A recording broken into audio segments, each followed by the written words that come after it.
अल्हम्दुलिल्लाहिल्लज़ी Kaffa व सलामुन अला इबादिहिल्लज़ीना इस्तफ़ा अम्मा बाद। जो बात आज आप हज़रात के सामने पेश करनी है वो उस्ताद का अपने शागिर्द के साथ शफ़क़त और मोहब्बत से पेश आना। और आम तौर से मदारिस को इस माना कर भी बदनाम किया गया है, और ये हकीकत भी है कि मदारिस में बहुत ज़्यादा मारते बच्चों को बोल। और ये तसव्वुर भी है कि माँ बाप अगर जो बच्चा पढ़ता नहीं, ज़िद्दी बच्चा रहता, स्कूल नहीं जाता, सताते रहता, पूरे ख़ानदान में शरीर शुमार होता, वैसे बच्चे की इस्लाह व तरबियत के लिए माँ बाप मदरसे का इंतखाब करते। जैसे बालिग़ मुजरिम के लिए जेल का इंतखाब होता, वैसा नाबालिग़ शरीर के लिए मदरसे का इंतखाब होता। मदरसे में भेज दिया तो सुधर जाता बोले। तो ये तसव्वुर क़ाइम कैसे हुआ असल में? एक तो ये है कि भाई मदारिस में वैसे तरबियत की भी गई डंडे के ज़रिए से, दूसरा है कि उसे उछाला भी गया, ज़्यादा बदनाम भी किया गया। ऐसा नहीं है कि सिर्फ मदरसों में मारा जाता है, स्कूलों में भी मारा जाता है, लेकिन उसे उतना ज़्यादा उछाला नहीं जाता। वरना तो आए दिन स्कूलों में बच्चों को मारने के, टार्चर करने के, और जो प्रोफेसर और टीचर उस्ताद रहते हैं वो लड़कियों को ख़ास तौर से निशाना बनाने के, उनके साथ नामुनासिब ताल्लुक़ात क़ायम करने के, और फिर नंबरात देना, पास करना, ये सब वादों पर उनकी इज़्ज़त लूटने के, ये दसियों वाक़यात स्कूलों में कॉलेजों में पेश आते रहते। कहीं नौजवान लड़का अपनी टीचर को ही मोहब्बत के जाल में फंसाने की कोशिश करता, और कहीं टीचर और प्रोफेसर जो जेंट्स रहते हैं, मर्द हजरात रहते हैं, वो अपने पास पढ़ने वाली लड़की के साथ नामुनासिब हरकत करते हैं। ऐसे दसियों बातें उधर भी होती हैं, लेकिन वो उसे उतना ज़्यादा अहमियत नहीं दी जाती। वजह क्या है? इंसान का एक नज़रिया है, पूरे समाज का नज़रिया क्या है कि तालीम और एजुकेशन कहा जाता है असरी उलूम को। तालीम गाह की मुराद होती है स्कूल और कॉलेज, और ये समाज का नज़रिया है, और ये हुकूमत का भी उसूल है। चुनांचे अगर कोई शख्स शेखुल हदीस भी बन गया, शेखुल तफसीर भी बन गया, मुफ्ती आज़म भी बन गया, लेकिन 10th पास नहीं हुआ तो वो इलिटरेट शुमार होता है, जाहिल शुमार होता है हुकूमत की नज़र में। चूँकि तालीम गाह उनकी नज़र में जामिया नहीं है, दारुल उलूम नहीं है, मज़ाहिरुल उलूम नहीं है, उनकी नज़र में स्कूल है। तो जो ट्रैक चल रहा है तालीम का और तालीम गाह होने का, वो स्कूल और कॉलेज है। तो वहाँ पर कुछ ऊंच नीच हो जाए, कुछ कमी ज़्यादती हो जाए तो भाई होते रहता, तालीम में सब कुछ होते रहता, इस वास्ते बर्दाश्त कर लिया जाता। अब चूँकि मदारिस उनकी नज़र में तालीम गाह से बिल्कुल हटे हुए हैं, और इस माना कर भी हम गौर कर सकते हैं कि दुनिया की पूरी कौमों और मज़ाहिब में सिवाय इस्लाम के कौन से मज़हब में है जो मजहबी तालीम देने के लिए मजहबी इदारे क़ायम किए गए हों? हिंदू धर्म में भी गीता, रामायण, महाभारत पढ़ाने के लिए कोई ऐसा स्कूल क़ायम नहीं किया गया। ईसाइयों में भी बाइबल पढ़ाने के लिए कोई स्कूल क़ायम नहीं किया गया। यहूदियों में भी तौरात पढ़ाने के लिए कोई स्कूल और कॉलेज क़ायम नहीं किया गया। तो मजहबी तालीम का तस्वुर किसी मज़हब में नहीं है, सिर्फ़ इस्लाम में है। तो तालीम गाह की मुराद अलग हो गई, उनके पूरे समाज के नज़रिए के बिल्कुल ख़िलाफ़ हटकर मुसलमानों ने एक नज़रिया बनाया कि मजहबी तालीम गाह भी तालीम गाह शुमार होती है। तो पूरी दुनिया से गया कि हम हटे हुए हैं और मुखालफत कर लिए बोले ऐसा। तो इस वास्ते वहाँ ऊंच नीच हो जाए कुछ भी चलता, चूँकि हम एक ट्रैक पे चल रहे, भाई सड़क पे चल रहे हैं, ठोकर भी लगता, एक्सीडेंट भी होती, फलां भी होता। हम गया कि सड़क से हट के चल रहे हैं तो यहाँ गिरे उठे करे तो भी आप गए क्यों उधर? इस वास्ते कुछ भी गलती हुई तो यहाँ की उछाली जाती। इस वास्ते मदारिस में ही मारने का निज़ाम है, बाहर स्कूलों में मारने का निज़ाम नहीं है, ऐसा तस्वुर नहीं। वहाँ मदारिस से भी ज़्यादा मारा जाता, इंसान भी नहीं समझते, जानवरों की तरह पिटाई की जाती, फिर भी वो बर्दाश्त कर ली जाती है, चूँकि वो उस लाइन में होता है। इस लाइन में होना नहीं, चूँकि लाइनेज नहीं होना बोले ऐसा, ये मदारिस का तस्वुर ही नहीं होना। इस वास्ते इसे बदनाम करने के लिए ये दहशतगर्दी के अड्डे हैं, यहाँ से निकलने वाले टेररिस्ट हैं, यहाँ पर बम बनाना सिखाया जाता, फलां सिखाया जाता, ये सब इल्ज़ामात स्कूलों में पढ़ने वालों को नहीं दिए जाते। अगरचे कि वो उर्दू मीडियम का स्कूल ही क्यों ना हो, पूरे 100% 90% मुसलमान बच्चे ही पढ़ते हों, फिर भी स्कूल पर टेररिस्ट का इल्ज़ाम नहीं लगता, खा वो उर्दू स्कूल ही क्यों ना हो या अरबिक स्कूल ही क्यों ना हो। मदरसा का जो लफ्ज़ है वो तसव्वुर ही तालीम के मुखालिफ एक नज़रिया है। तो ये ख़ुद हमें समझने के लिए काफ़ी हो जाता कि जब ऐसा हट गए ट्रैक से उनके हिसाब से, तो ये ज़िंदगी बहुत मोहतात तरीक़े से जीने की, चूँकि हाँ की अब छोटी बात भी बड़ी हो जाती है, अब बड़ी हो गई भी है, इसी वास्ते ऐसा तस्वुर पेश कर दिया गया कि मदरसों में बहुत ज़्यादा मारते, यानी जैसे जेल में पुलिस मारता और मदरसे में मुदर्रिस मारता, दोनों बराबर है बोले ऐसा। वहाँ भी बालिग मुजरिम की तरबियत होती, यहाँ पर नाबालिग मुजरिम की शरीर की तरबियत होती, ऐसा तस्वुर कर लिया गया है। इस वास्ते ज़हीन बच्चों को कम छोड़ा जाता, शरीर बच्चों को ज़्यादा छोड़ा जाता है। उसके थोड़े बहुत असरात हम अपने में भी देख सकते हैं कि बचपन की शरारत अभी भी बराबर जारी है। तो छोड़े थे इस वास्ते माँ बाप के, शरीर है स्कूलों में नहीं संभलता, यहाँ जान दो बोल के। अब वही तर्ज़ तरीक़ा हमारे अंदर अभी भी पाया जा रहा है कि जो काबिल इस्लाह है। पहले ज़माने में शागिर्द भी अपने हर अमल में मुखलिस होता था, तदरीस में भी मुखलिस है, तंबीह में भी मुखलिस है, तदरीब में भी मुखलिस है, बच्चों की तरबियत में भी मुखलिस है, तादीब में भी मुखलिस है, तो हर फ़न में वो मुखलिस होता था। अब उस दर्जे का इखलास नमाज में नहीं रहा, तदरीस में कहाँ से तलाश करेंगे हम। उस दर्जे का इखलास अपने तन्हाइयों में नहीं रहा, तो हम तदरीस में कहाँ से तलाश करेंगे। तो वैसा मुखलिस उस्ताद बहुत कम मिलता है, और वैसे तलबा भी बहुत कम मिलते हैं जिसमें सिफ़त तलब कमाल दर्जे की हो कि मैं तलब से आया हूँ, इस वास्ते इस राह की तमाम मुश्किलें मुझे बर्दाश्त करना है, ऐसा तसव्वुर अब तलबा में भी नहीं है। सहूलत पसंदी के साथ हुसूल इल्म का जज्बा वो भी मुश्किल से पाया जाता है। तो इस वास्ते जब वो चीज़ें नहीं रही, वो सिफ़ात नहीं रही, तो अब पहले हमारे अकाबिर ऐसा मारते थे, जैसे हमारे बड़े बाज़ असलाफ़ के बारे में भी है कि हज़रत शाह साहब दामत बरकातुहूम के बारे में भी सुनते रहते, हिफ्ज़ के दौर में बहुत मारते थे, करते थे। तो वो मारने में शफ़क़त रहती थी। जैसे इंज़ार और तख़वीफ़ का जो फ़र्क है कि महज़ खौफ वो तो अल्लाह के नबी अलैहिस्सलाम की सिफ़त नहीं है, इंज़ार वो अल्लाह के नबी अलैहिस्सलाम की सिफ़त है। जिस डराने में शफ़क़त भी हो, खैरख़ाही भी हो, वो अल्लाह के नबी अलैहिस्सलाम की सिफ़त होती है। ऐसे ही नबी करीम सल्लल्लाहु अलैहि वसल्लम से वरासत में हमको तख़वीफ़ यानी इंज़ार भी मिला है, इंज़ार की सिफ़त भी मिली है कि तंबी करना, डराना। तो लेकिन वो डराना जिसमें खैरख़ाही हमदर्दी भी शामिल हो, महज़ तख़वीफ़ वो तो शैतान से भी हासिल होती, वो तो डाकू चोर से भी हासिल होती। तो अल्लाह के नबी अलैहिस्सलाम की वो सिफ़ात उन सिफ़ात ख़ासा के साथ है। अब अकाबिर वैसे थे कि मारते भी थे, खैरख़ाही भी रहती थी। मारने के बाद बच्चे को चोट लगी तो जाके उस्ताद रो लेता था, उस्ताद खाना छोड़ देता था कि आज मैं बच्चे को मार दिया बोल के। अब वो ज़माना नहीं है कि वैसी सिफ़ात के साथ हम तंबीह करते हों। इस वास्ते बच्चे भी वैसे नहीं हैं कि शौक़ से मार खाते हों कि मैं अपने उस्ताद से मार खाऊंगा और याद रखा जाए कि मैं फ़लाँ उस्ताद से मार खाया हूँ, उसे फ़ख्र के तौर पे पेश किया जा सके। इस वास्ते ये चीज़ें हमारे अकाबिर में मिसाल नहीं बन सकती हैं कि हमारे बड़े मार के पढ़ाए, इस वास्ते हम भी मार के पढ़ाएंगे। इसलिए एक उसूल बहुत आसान है समझने के लिए कि हम जैसा पढ़े हैं वैसा नहीं पढ़ाना चाहिए, हमको जैसे पढ़ाना चाहिए वैसे पढ़ाना चाहिए। जैसा पढ़े हैं वैसा नहीं पढ़ाएंगे। अब बार बार उसे बोलते भी रहते हैं कि पहले, अब हम भी हिफ्ज़ करते वक्त बिहार के उस्ताद थे, सबक नहीं सुनाए या देर से सुनाए तो मुर्गा वो कुर्सी बिठा देते, झुका देते।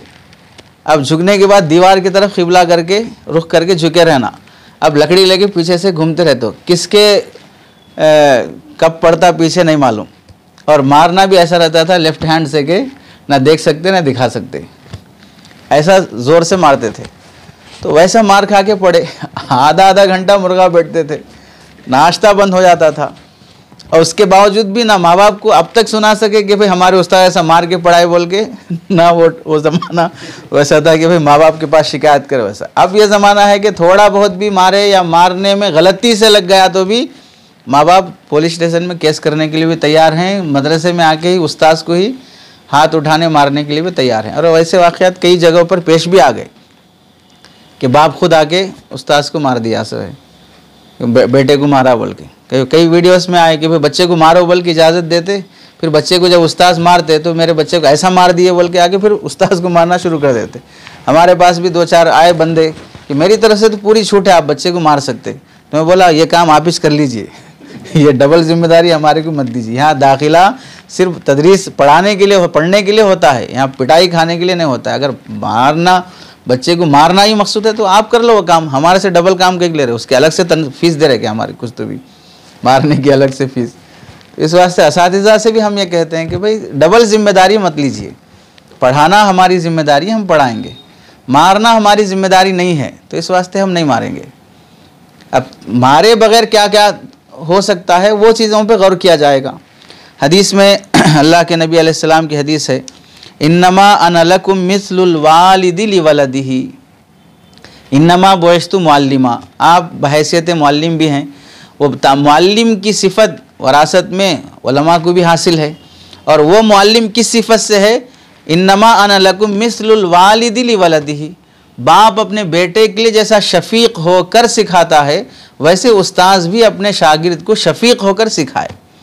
तो तब उस दर्जे में हम बच्चों को नसीहत करते हुए बोल सकते कि बच्चे अगर बेअदबी कर रहे तो हम नसीहत करते हुए बोलते कि बाप का जिस तरह इकराम है वैसे उस्ताद का भी इकराम है। लेकिन बाप की जैसी शफ़क़त है वैसी शफ़क़त उस्ताद में भी तो होना चाहिए ना। ये और बात है कि कोई उस्ताद हकीकी बाप से बड़ा दर्जे का तो नहीं हो सकता, इस वास्ते कि मनसूस चीज़ वालिद की फ़जीलत साबित है, नस से उस्ताद की फ़जीलत साबित नहीं है। बाप का इकराम नस से साबित है, लेकिन उस्ताद का इकराम बाप के दर्जे का नस से साबित नहीं है। हज़रत थानवी रहमतुल्लाह अलैह दोनों तरह की बातें लिखी हैं। एक तो ये लिखे कि भाई ये नस के ख़िलाफ़ है कि अल्लाह रब्बुल इज़्ज़त ने वक़दा रब्बुका अल्ला ताबुदु इल्ला इय्याहु व बिल वालिदैनि इहसाना, अल्लाह के बाद किसी का मकाम है तो वालिदैन का रखे हैं। उस्ताद का मकाम वालिद से नहीं बढ़ सकता। अफलातून का वाक़या हज़रत थानवी भी लिखे कि उसे किसी ने पूछा कि आप माँ बाप को ज़्यादा पसंद करते हैं या उस्ताद को ज़्यादा पसंद करते हैं? तो जवाब दिया कि मैं उस्ताद को ज़्यादा पसंद करता हूँ। वजह क्या है? फ़लसफ़ी लोग रहते तो फ़लसफ़ी खाली दिमागी बातें करते रहते, नस उनके नज़दीक ज़्यादा मोतबर, क्योंकि नस अक़ल से बाहर की चीज़ रहती, अक़ल से मावरा रहती। अब उनको अक़ल के अंदर ही सोचने का आता, अक़ल से बाहर उनको नहीं आता। वो खुद एक कमकली है, वो कि हमको जितनी अक़ल है उतना सोच सकते, अक़ल से बाहर का हम नहीं सोच सकते। अब उतना जो अक़ल में आ रहा है उतना सोच लेने को भी उसे फ़लसफ़ी बोलते हैं, उतना नहीं सोचा तो उसे बेवकूफ़ बोलते हैं। अक़ल के दायरे का सोच लिया तो बस वो फ़लसफ़ी हकीम है। तो वो जवाब वही दिया कि मेरे माँ बाप मुझे आसमान से ज़मीन पे लाने का ज़रिया बने और मेरे उस्ताद मुझे ज़मीन से आसमानों पे ले जाने का ज़रिया बने, यानी मेरी तारीफ़ और शोहरत और कबूलियत का ज़रिया मेरा उस्ताद बना है।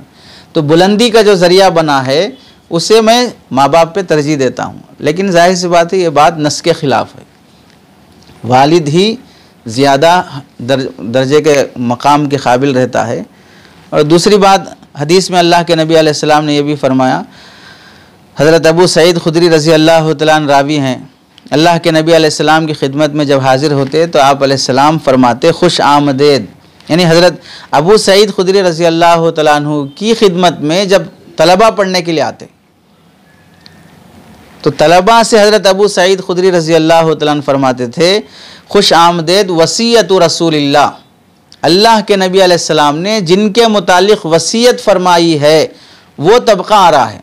क्या वसीयत फरमाई थी? आप अलैहिस्सलाम ने फरमाया मेरे बाद ज़मीन तुम्हारे लिए मुसख्खर कर दी जाएगी, तुम्हारे पास कम उम्र लड़के पढ़ने के लिए आएंगे जो इल्म के प्यासे होंगे, तफ़क्कुह फ़िद्दीन के ख्वाहिशमंद होंगे, तुमसे सीखना चाहेंगे। जब वो आएँ तो तुम उन्हें दीन की तालीम देना, मेहरबानी से पेश आना और उनका आओ भगत करना, यानी खातिरदारी करो, इज़्ज़त से पेश आओ। जामिउ बयानिल इल्म, हज़रत क़ारी सिद्दीक़ साहब रहमतुल्लाह अलैह ने नक़ल किया। इस अरबी में भी हम लोग मिशकात वग़ैरह में हदीस पढ़ चुके हैं। तो इस हदीस से मालूम हुआ कि आने वाले तलबा जो पढ़ने के लिए आते हैं, अब ज़रूरी नहीं है कि भाई उस ज़माने में तलबा वैसे तलब वाले भी थे, तो कोई बगदाद से आता था, कोई मुल्क शाम से आता था, कोई मिस्र से आता था, तो हम भी वहाँ से आए तो वैसी कदर करेंगे। ये पहले मेहदीपट्टनम के जा रहे, क्या होती बड़ी कदर करने की ज़रूरत है। इलाके की नौयत के हिसाब से कदरदानी का फ़र्क नहीं है, महज तालिब इल्म होने के हिसाब से कदरदानी का हुक्म दिया गया है। हज़रत आगे फरमाते हैं, गुस्से में आकर कभी भी बच्चों को सज़ा नहीं देनी चाहिए, इस वास्ते कि उस्ताद बच्चे के हक़ में ऐसा ही है जैसा कि तबीब मरीज़ के हक़ में। और कोई भी डॉक्टर अपने पेशेंट का इलाज गुस्से की हालत में करेगा तो फिर वो आखिरी इलाज होता, उसके बाद उसे कब्रिस्तान में ले जाना पड़ता, डिस्चार्ज नहीं होता, उसके बाद सीधे सीधे दफनाना पड़ता। गुस्से में जैसे पेशेंट का इलाज नहीं हो सकता, वैसे ही गुस्से में बच्चे की तरबियत भी नहीं हो सकती है। इसलिए जब तक हदीस में खुद है कि भाई गुस्सा अक़ल को छीन लेता है, तो आपकी अक़ल ही नहीं है तो कई को फैसले कर रहे हैं, फिर इस हालत में आप नामाकूल हरकत कर रहे हैं, चूँकि अक़ल से ख़िलाफ़ अक़ल के हटी हुई हरकत कर रहे हैं। तो गुस्से में बच्चे को सज़ा नहीं देनी चाहिए। हज़रत थानवी रहमतुल्लाह अलैह के भी मलफूज़ात में है कि गुस्से की हालत में सज़ा जज़ा का कोई फ़ैसला ना किया जाए, उसमें जुर्म से ज़्यादा सज़ा देने का अंदेशा गालिब रहता है। जितनी गलती करा उतनी सज़ा नहीं दी जाती, गुस्से में नफसानियत का भी दखल हो जाता है, जिसकी वजह से जुर्म छोटा है सज़ा बड़ी हो जाती है, और इस पर तो लामोहला पकड़ होगी। और हज़रत फरमाते हैं, तजुर्बे से ये बात साबित है कि सख्त कलिमात की बनिस्बत डांटना, तंबीह करना, हर छोटी बात पे गुस्सा दिखाते रहना, इसकी बनिस्बत नरम कलिमात ज़्यादा मुअस्सिर होते हैं। आगे बड़ी अच्छी बात बोले कि हिमाकत है, नादानी है कि जिस बर्तन में आदमी कुछ डालना चाह रहा है पहले ही उसमें सुराख कर दे। बच्चों के दिल में इल्म डालना चाह रहा है, अब पहले ही शागिर्द के दिल को अपनी सख्ती से, मारपीट से छलनी कर दिया, तो अब जाहिर सी बात है उसमें खैर की बात किस तरह डालेगा। नरमी से पहले उसे मानूस ही नहीं किया है, सख्ती से अपने से मुतनफ़िर कर दिया है, फिर उसके बाद देना चाह रहा है। मुतनफ़िर होने के बाद बच्चा उस बात को लेने के लिए तैयार नहीं होता है। और तजुर्बे और नफ्सियाती बात है, खौफ दिलाने और दबाव डालने से वक्ती तौर पर काम चल जाएगा, मगर कामयाबी हासिल नहीं हो सकती, और अगर हासिल भी हो जाए तो कामयाबी आरिज़ी और वक्ती होती है, मुकम्मल कामयाबी खौफ और दबाव से हासिल नहीं हो सकती। बाप मारा बच्चे को तो बच्चा बाप की मार बर्दाश्त करने के लिए तैयार नहीं है, घर छोड़ के चले जा रहे बच्चे, तो फिर उस्ताद अगर मारेगा तो मदरसा छोड़ के चले जाते, तालीम से महरूम होने का ज़रिया बनता उस्ताद का मार। और बहुत अच्छी इंतज़ामी तौर पर इंतज़ामी तौर पर भी जो दुश्वारी पेश आती है मारने से, कि किसी इदारे का कानून बन गया कि भाई फ़लाँ इदारे में उस्ताद को मारने का हक़ नहीं है, दरसगाह में लकड़ी रखने का हक़ नहीं है, इजाज़त नहीं है, फिर भी मारा जाता है, तो मारता तो उस्ताद है लेकिन भुगतना इंतज़ामिया को पड़ता। आज वो फ़ोन करे, फ़लाँ वो फ़ोन करे, कल के दिन उनकी वालिदा फ़ोन करी, फ़लाँ के दिन उनके वो फ़ोन करे, भाई इन सारे फ़ोनों का जवाब कौन देते रहना? अपन देते रहना। हम तो बोलते रहेंगे सफाई पेश करते हुए कि हमारे इदारे में तो कानून है कि लकड़ी नहीं रखना, मारना नहीं, फ़लाँ करना नहीं। अब वहाँ देखें तो मार भी हो रही, पिटाई भी हो रही है। इधर से हम उसूल बताएंगे लेकिन रियलिटी कुछ और है, ज़मीनी हक़ाइक़ कुछ और हैं। तब बाद में फिर वो बोलना शुरू करते हैं, आप दफ्तर में बैठ के बोलते हैं हम कानून बनाए बोल के, जाके देखिए क्या हो रहा वहाँ पर, मार रहे ना मार रहे। तो फिर ये सारी बातें इंतज़ामिया को बिला कसूर के सुनना पड़े। मारने मतलब उस्ताद के मारने में नाजिम का क्या कसूर है? उस्ताद बच्चे को मारा तो नाजिम की क्या गलती है उसमें, लेकिन सुनना नाजिम को पड़ता है। ये ऐसे ही है जैसे परसों करीब में जो अज़ां स्कूल के मुतालिक हुआ था कि भाई दरबान जो वॉचमैन है वो किसी बच्ची को झाड़ के नीचे कहीं साइड में लेके गया था, वो बहुत हंगामा हो गया कि स्कूल के ऊपर ख़िलाफ़ केस कर दिए, कई 2-4 महीने तक स्कूल बंद रहा। मुस्लिम स्कूल बहुत चला था उसका हंगामा, ये कोरोना वायरस से पहले। तो मैं वही बोलता हूँ कि भाई दरबान ले गया किनारे में, उसमें प्रिंसिपल की क्या गलती है? लेकिन केस उसके ऊपर हो रहा है, स्कूल वो बदनाम हो रही है, उसके ऊपर बैंड लगाया जा रहा है, सब कर रहा है। तो जाहिर सी बात है कि मातहत की गलती की वजह से सरपरस्त को सज़ा भुगतनी पड़ती है। और ये इंतज़ाम में तयशुदा उम्र के भी ख़िलाफ़ है कि आप इंतज़ाम से के लिहाज से ये मुआहदा कर चुके हैं कि हम इसके ख़िलाफ़ नहीं करेंगे, लेकिन जब इसके ख़िलाफ़ किया जाता है तो इंतज़ाम को गया कर तकलीफ़ पहुँचाने का ज़रिया हो गया। तो हज़रत फरमाते कि किसी अराकिन और ज़िम्मेदार हज़रात के लिए इंतहाई परेशानी और मदारिस के लिए नाकाबिल तलाफ़ी नुकसान का सबब बन जाता है बाज़ मरतबा उस्ताद का मारना। जैसे इससे पहले हम उस वक्त मुज़ाकरे में सुनाए थे कि भाई अखबार में आ गया फ़लाँ स्कूल फ़लाँ एरिया फ़लाँ जगह पर बच्चे को मारे, इस वास्ते उस उस्ताद पर या उसके ऊपर केस हो गया। अखबार में आया। अब बताइए कि अब अखबार के जितने भी वो लोग पढ़ेंगे, अब उस स्कूल में अपने बच्चों को दाखिल करना चाहेंगे क्या? तो एक बार के मार की वजह से हमेशा के लिए वो स्कूल बदनाम हो गया। तो नाकाबिल तलाफ़ी नुकसान है वो। और अच्छी बात यह है कि जो उस्ताद तालिब इल्म की अखलाक़ी बुराइयों को अपने हुस्न अखलाक से दुरुस्त नहीं कर सकता, वो उस्ताद कहलाने के काबिल नहीं है। बदखुल्क़ी को हुस्न खुल्क़ से ख़त्म नहीं कर सकता तो वो उस्ताद कहलाने के काबिल नहीं है। इस वास्ते के गंदगी को पाकी से धोया जा सकता है, गंदगी को गंदगी से धोया नहीं जा सकता, चाहे वो खफीफ़ा हो गलीज़ा हो। अगर कोई पैखाना लग गया हो जो दिख के आता है, पेशाब दिख के नहीं आता, फिर भी गिलाज़त को पेशाब से धोया नहीं जा सकता। ये जामिद है, वो सयाल है, उतना फ़र्क नहीं पड़ता, बाद में स्प्रे मार लेंगे ऐसा कुछ नहीं चलेगा, पानी से ही धोया जाएगा। और अफसोस से बात कहना पड़ता है कि आम तौर से असातिज़ा को अपनी बदखुल्क़ियों की तरफ बिल्कुल तवज्जो नहीं होती, ना अपनी इस्लाह की फ़िक्र होती है। बज़ामे ख़ुद अपने को कामिल समझ लेते हैं, और नाक़िस जब अपने को कामिल समझ ले तो इससे जो भी फितना उठ खड़ा होगा वो बहुत ही कम है। तो तरबियत के लिए बहुत बड़ी चीज़ है कि हम मदरसे से फ़ारिग़ हुए हैं। फ़राग़त का मतलब कामिल होना नहीं है कि हम हफ्तों में पढ़ के, बाज़ इदारों में हफ्तों में पढ़ के भी मौलवी बन जाते हैं, बाज़ इदारों में दौरे हदीस के बाद आलिम बन जाते हैं।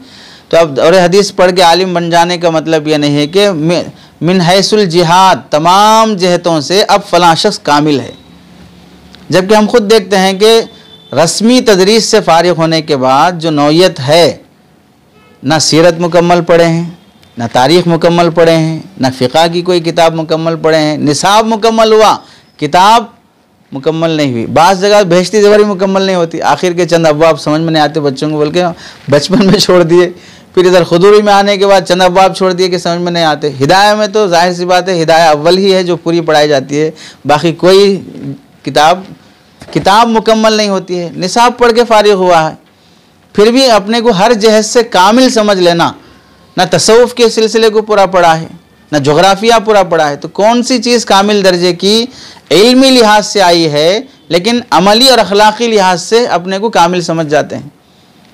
तो हम उसी लिए अकाबिर कहते हैं कि हम पढ़े हैं लेकिन पढ़ाना नहीं पढ़े हैं, हम पढ़े हैं लेकिन पढ़ाना नहीं पढ़े हैं।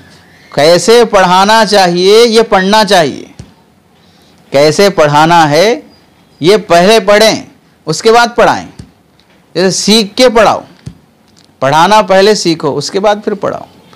इसीलिए स्कूलों के अंदर ये माहौल बहुत बेहतरीन है कि वहाँ पर आदमी पढ़ के फ़ारिग़ होने के बाद भी टीचर ट्रेनिंग के नाम से 2 साल मुस्तकिल लगाया जाता।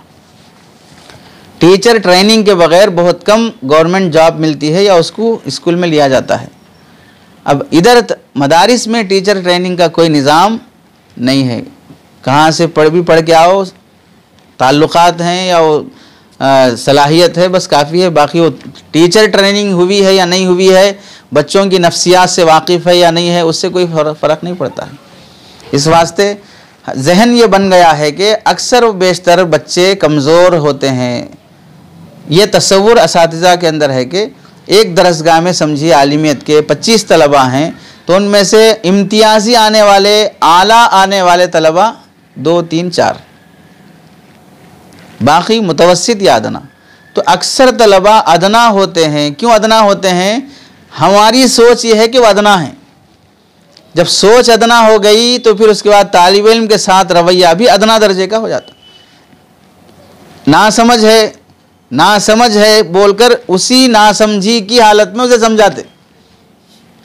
हम उसको नासमझ समझ लिए पहले, फिर नासमझ को क्या समझाना, तो मुख्तसर भी समझा दिया तो बस काफ़ी है। तो नासमझ मुख्तसर समझा तो कितना समझेगा।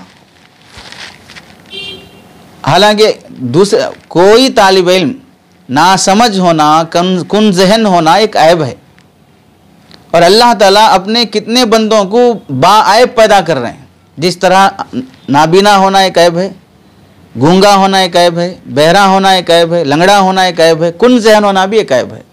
अब लंगड़े कितने पैदा हो रहे, नाबीना कितने पैदा हो रहे, गूंगे कितने पैदा हो रहे। जब इन ऐबों की तादाद कम है तो फिर कुन ज़हन होने की तादाद ज़्यादा कैसे हो जाएगी? वो भी एक ऐब है।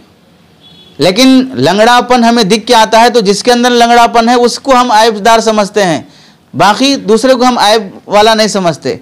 ज़हानत इंसान की दिख के नहीं आती है, वो इंसान की नफ्सियात से समझना पड़ता है। तो इस वास्ते हम वो दिख के नहीं आने की वजह से हम ये तसव्वुर कर लेते हैं कि इतना ज़रा ज़हीन नहीं है। ये हमारी गलती है कि नफ्सियात को ना जानने की वजह से बच्चे को कुन ज़हन या ना समझ लेना।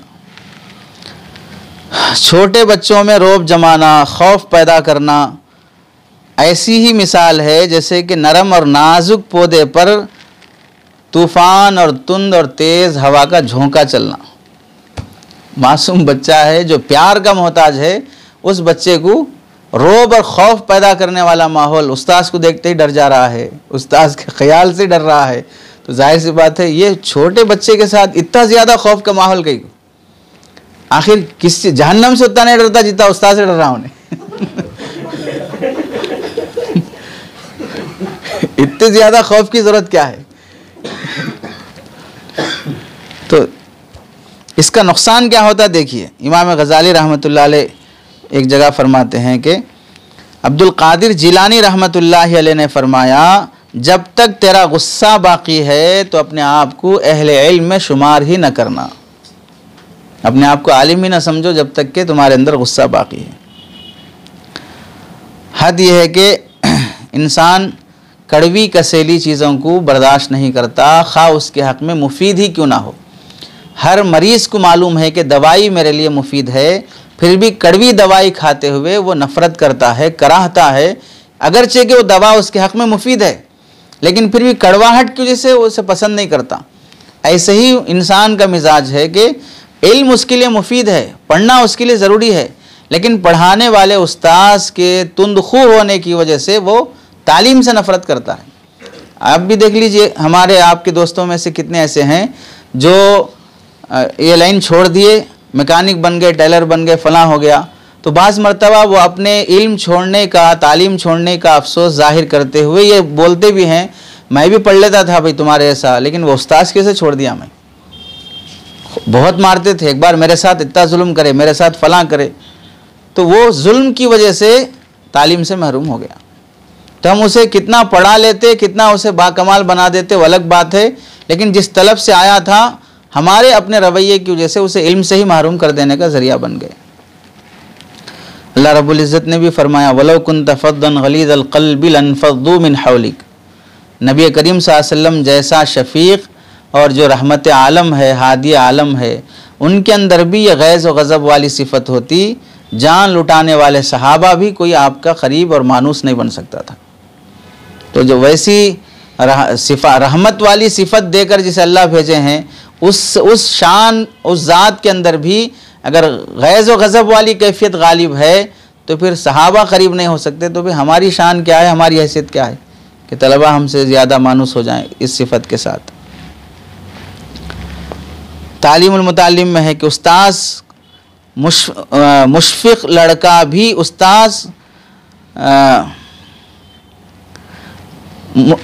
मुशफ़िक़ उस्ताद का लड़का भी आलिम बन जाता है। क्योंकि मुशफिक उस्ताद ये चाहता है कि दूसरे लड़के आलिम बन जाएं, तो दूसरे लड़के आलिम हाफिज बन जाने की शफकत वाली कैफियत की वजह से अल्लाह इनके बच्चे को हाफिज बनाने का फैसला कर देते। दूसरों के साथ खैरखाही वाले मामले की वजह से इसके हक़ में अल्लाह ताला खैरखाही वाला मामला करते हैं। इमाम अबू यूसुफ रहमतुल्लाह अलैह का कौल है, अपने शागिर्दों के साथ ऐसे खुलूस और मोहब्बत से पेश आओ कि देखने वाला अगर देखे तो ऐसा लगे कि ये तुम्हारी हकीकी औलाद है। इमाम अबू यूसुफ रहमतुल्लाह अलैह। कहीं इमाम अबू यूसुफ रहमतुल्लाह अलैह इमाम रब्बानी रहमतुल्लाह अलैह के वाक़ियात में लिखा है, तालिब इल्म फ़र्श पर बैठा कुरान मजीद पढ़ रहा था, हज़रत को ख्याल हुआ कि उसके नीचे जो फ़र्श बिछा हुआ है वो बहुत पतला है जिससे सर्दी लग रही है, और ख़ुद इमाम रब्बानी रहमतुल्लाह अलैह के नीचे जो फ़र्श बिछा हुआ है वो मोटा है, तो अपने नीचे का फ़र्श निकाल कर तालिब इल्म के नीचे बिछा दिया। खैरखाही वाला मामला जब ऐसा रहेगा कि भाई अपनायत वाली जब बात ऐसी रहेगी तो तालिब इल्म भी मुतासिर होता। उस्ताद के हमेशा गुस्सा है, एक बार भी प्यार मोहब्बत नहीं दिखाया जा रहा है, तो हमेशा गुस्सा तो बीवी बर्दाश्त नहीं करती शोहर से, बच्चा कहाँ से बर्दाश्त कर लेगा। एक बार, दो बार, तीन बार, उसके बाद छोड़ के चले जाती। अब बार बार जाते रहो घर, बार बार फ़ोन करते रहो, बार बार टेंशन लेते रहो, कुछ भी हासिल नहीं होता।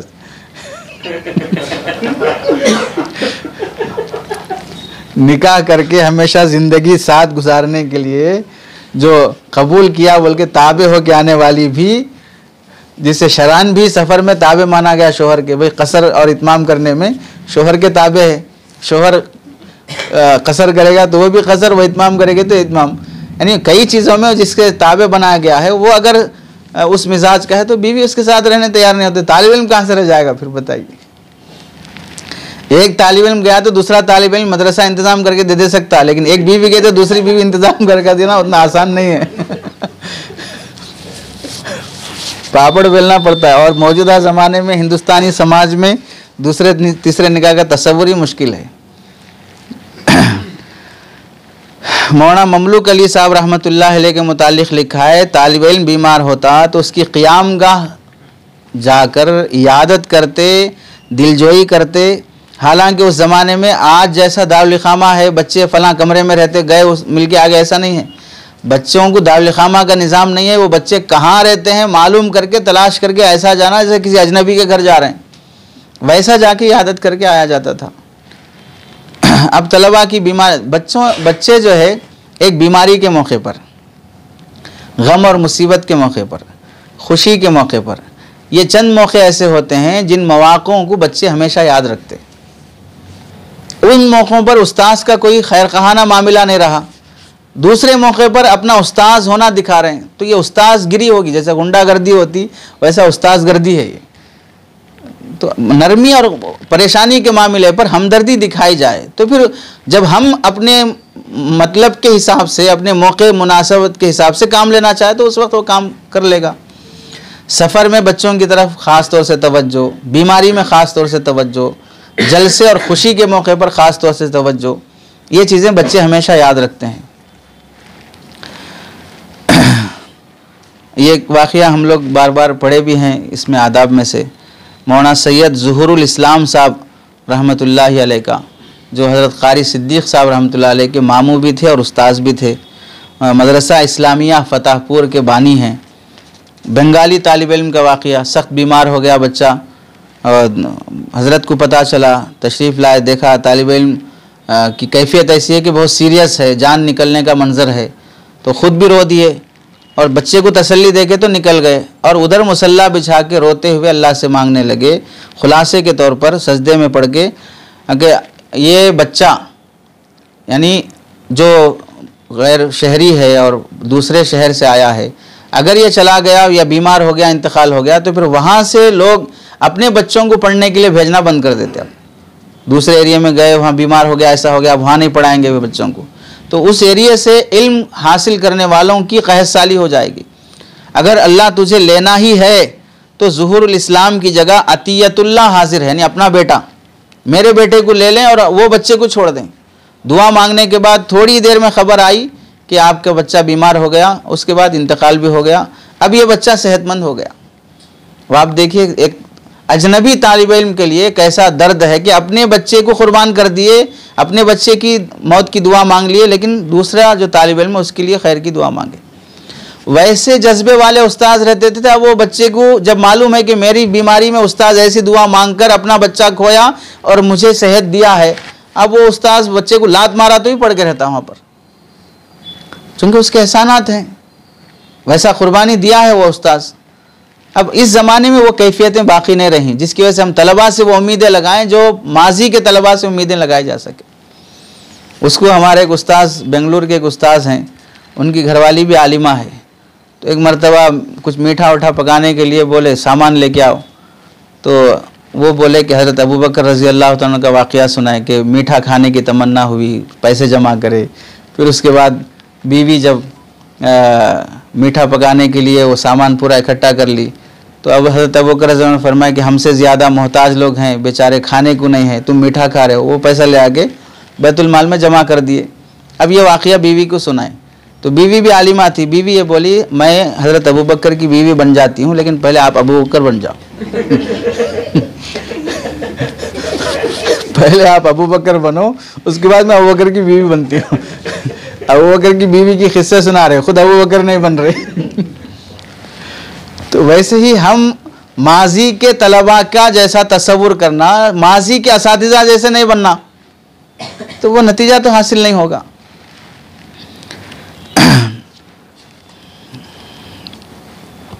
दरअसल हमारे मारने में और उन माजी के असातिज़ा के मारने में बहुत बड़ा फ़र्क है। उनमें शफ़क़त गालिब रहती थी और मारने की बात बहुत आखिरी में होती थी, और आजकल जो मारने की बात है वो इंतकामी दर्जे की हो जा रही है, बदला लेने की दर्जे तक की बात हो जाती है। हज़रत थानवी रहमतुल्लाहि अलैह मशहूर है कि हज़रत थानवी का मिजाज सख्त है, बहुत कड़क रहते हैं। उतना सख्त मिजाज होने के बावजूद भी शरीयत की एतदाली कभी हाथ से जाने नहीं दिए। हज़रत थानवी के मदरसे में भी, खानखा में जो मदरसा चलता था इमदादुल उलूम, तो वहाँ पर ताकीद थी कि उस्ताद तालिब इल्म को हरगिज़ नहीं मार सकता। अगर ज़्यादा शरारत है तो ज़िम्मेदार के हवाले कर दे, बस ज़िम्मेदार जो सज़ा तजवीज़ करेगा वो सज़ा बच्चे को दी जाएगी। उस्ताद को अपनी तरफ से सज़ा देने की इजाज़त हज़रत थानवी रहमतुल्लाह अलैह के पास भी नहीं थी। वजह क्या है? देखिए, बहुत अहम वजह है कि तालिब इल्म को जब उस्ताद मारता है तो तालिब इल्म के दिल में उस्ताद से मुतालिक तकद्दुर और नफ़रत पैदा हो जाती, और तकद्दुर पैदा हो जाने के बाद फैज़ का जो सिलसिला है वो बंद हो जाता। अब मार रहे क्या वास्ते? अपने इल्म का फैज़ बच्चे को पहुंचाने वास्ते, और तकद्दुर की वजह से फैज़ का दरवाज़ा बंद हो चुका है। अब कितना भी मार लो, कहाँ से होने का है वो, तो मकसूद तो हासिल नहीं हुआ आखिरी दर्जे में। और दूसरी चीज़ ये है कि बसा औकात बच्चे को मारने के खौफ से याद हुआ भी वो भूल जाता। इसी वास्ते कई बार शिकायतें आती, बच्चा यहाँ तो अच्छा सुनाता लेकिन मुमतहिन साहब के पास जाने में पूरा भूल जाता। यहाँ तो अच्छा सुनाता है कि इम्तिहान में भूल जाता है, फलां जगह भूल जाता है। तो ये शिकायत इस वास्ते कि भी खौफ इतना गालिब हुआ कि याद किया हुआ भी भूल जा रहा है। उस्ताद से बच्चे का जो ताल्लुक़ होना चाहिए वो इस दर्जे का ताल्लुक़ हो कि बच्चा उस्ताद का फैज़ हासिल करने में बेतकल्लुफ़ी महसूस करे कि मैं अपने उस्ताद की खूबियाँ ले सकता हूँ। ये महसूस करे बच्चा, मैं अपने उस्ताद से कुछ पूछ नहीं सकता, उस्ताद को कुछ बोल नहीं सकता, उस्ताद से कुछ गुजारिश नहीं कर सकता। ये रौब दबदबा बच्चे को उस्ताद का फैज़ हासिल करने से रुकावट पैदा कर देता है। अब एक अच्छी बात यह है कि हम उस्ताद हैं फ़िल वक्त, लेकिन बिलफ़र्ज़ माने कि हम इस वक्त तालिब इल्म हैं, तो क्या हम ये चाहते कि हमारे पढ़ाने वाले उस्ताद हमको रोज़ाना डांटते रहें, रोज़ाना तंबी करते रहें, रोज़ाना छड़ियाँ टूटती रहें, रोज़ाना मुर्गा होता रहे, रोज़ाना कुर्सी बिठाई जाती रहे, रोज़ाना फलां होते रहे? जब हम अपने लिए नहीं चाहते कि हमको रोज़ाना सज़ा मिले, तो फिर हमारा तालिब इल्म कैसा चाहेगा कि उसको रोज़ाना सज़ा मिले? और ये इसी हदीस से भी समझ सकते हैं कि ला युमिनु अहदुकुम हत्ता युहिब्ब लिअखीहि मा युहिब्बु लिनफ्सिही। अपने लिए रोज़ाना मारपीट तंबी पसंद नहीं करते, तो फिर तालिब इल्म के लिए रोज़ाना मारपीट तंबी क्यों पसंद कर रहे हैं? हत्ता कि अगर नाजिम भी उस्ताद के पीछे पड़ गया, क्या टाइम पे आ रहे, कब जा रहे, पढ़ा रहे कि नहीं पढ़ा रहे, पीछे पड़ गए हर बात को, तो चंद दिनों के बाद तंग आके इस्तीफ़ा दे के निकल जाते। हालांकि उतना पीछे तो नहीं पड़ते जितना पीछे उस्ताद किसी तालिब इल्म के पीछे पड़ जा रहा आजकल। तो मामूली सी तंबीह भी अपने सरपरस्त की हम बर्दाश्त करने के लिए तैयार नहीं हैं, तो हम इतनी ज़्यादा तंबीह अपने मातहत पे क्यों करते हैं जो हम बर्दाश्त नहीं कर सकते। इस्लाह का वही अंदाज़ अपनाना चाहिए जो अंदाज़ हम अपने लिए पसंद करते हैं। तंबीह व तरबियत का वही तरीक़ा अपनाया जाए जो तरीक़ा हम अपने लिए चाहते हैं।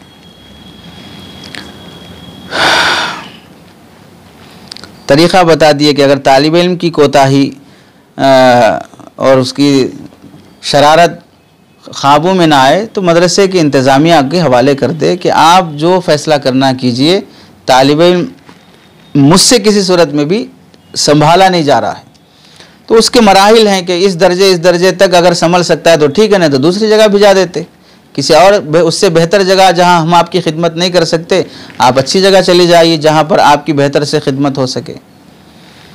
हज़रत रशीद अहमद गंगोई रहमतुल्लाह अलैह यानी अंदर से वो चीज़ अगर है कि बच्चे की हक़ में शफ़क़त और खैरखाही वाला जज्बा, तो हमारे आमाल, हमारी उठ बैठ और हमारा चाल चलन रवैया, ये ख़ुद कई चीज़ें हमसे करवा देता है। जैसे वो मसल मशहूर है ना, मोहब्बत ख़ुद सिखा देती है आदाब मोहब्बत। ऐसे ही उस्ताद के अंदर वो शफ़क़त है तो शफ़क़त से ख़ुद मालूम हो जाता कि उस्ताद का बच्चों के साथ पेश आने वाला रवैया किस दर्जे का है।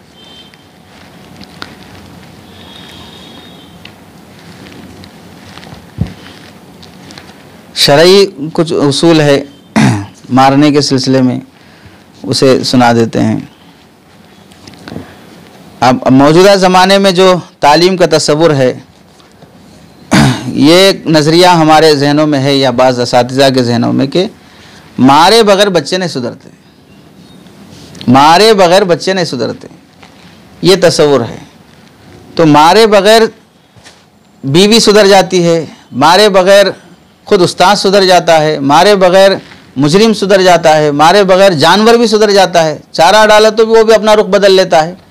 तो मारे बग़ैर दुनिया की कई चीज़ें दुरुस्त हो सकती हैं। सिर्फ दीन का इल्म हासिल करने वाले तालिब इल्म के बारे में यह तस्वुर के मारे बग़ैर नहीं सुधरते, ये तस्वुर पहले ख़त्म होना चाहिए कि बच्चे मारे बग़ैर नहीं सुधरते।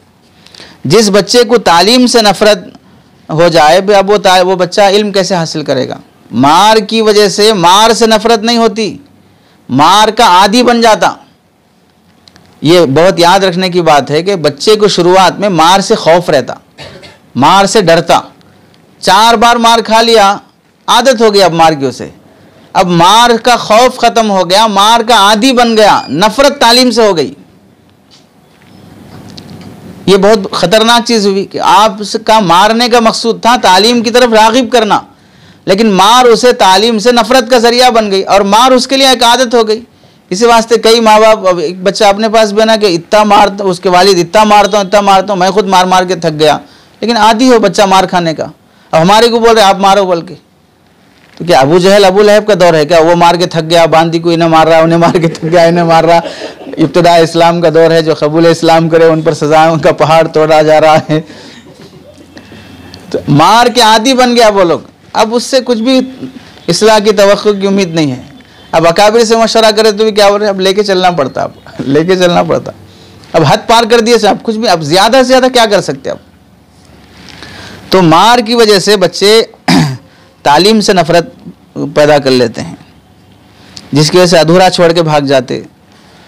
अब वो उसका खमियाजा कैसे भुगता जाए, उसकी तलाफ़ी कैसे की जाए। बाज़ असातिज़ा का जो मारने का रवैया है, बेरहमी से मारते हैं, छड़ी उठाते तो फिर परवाह नहीं होती कि भाई कहाँ लग रहा, कितने मार रहा हूँ, किस ज़ोर से मार रहा हूँ, कम्मन कैफन अहवालन, किसी भी तरह से तसव्वुर ही नहीं रहता कि कितने मार रहा हूँ, कैसा मार रहा हूँ, कहाँ मार रहा हूँ, कुछ भी ख्याल ही नहीं रहता है। ये तो शरअन किसी भी सूरत में इजाज़त नहीं होती इसकी।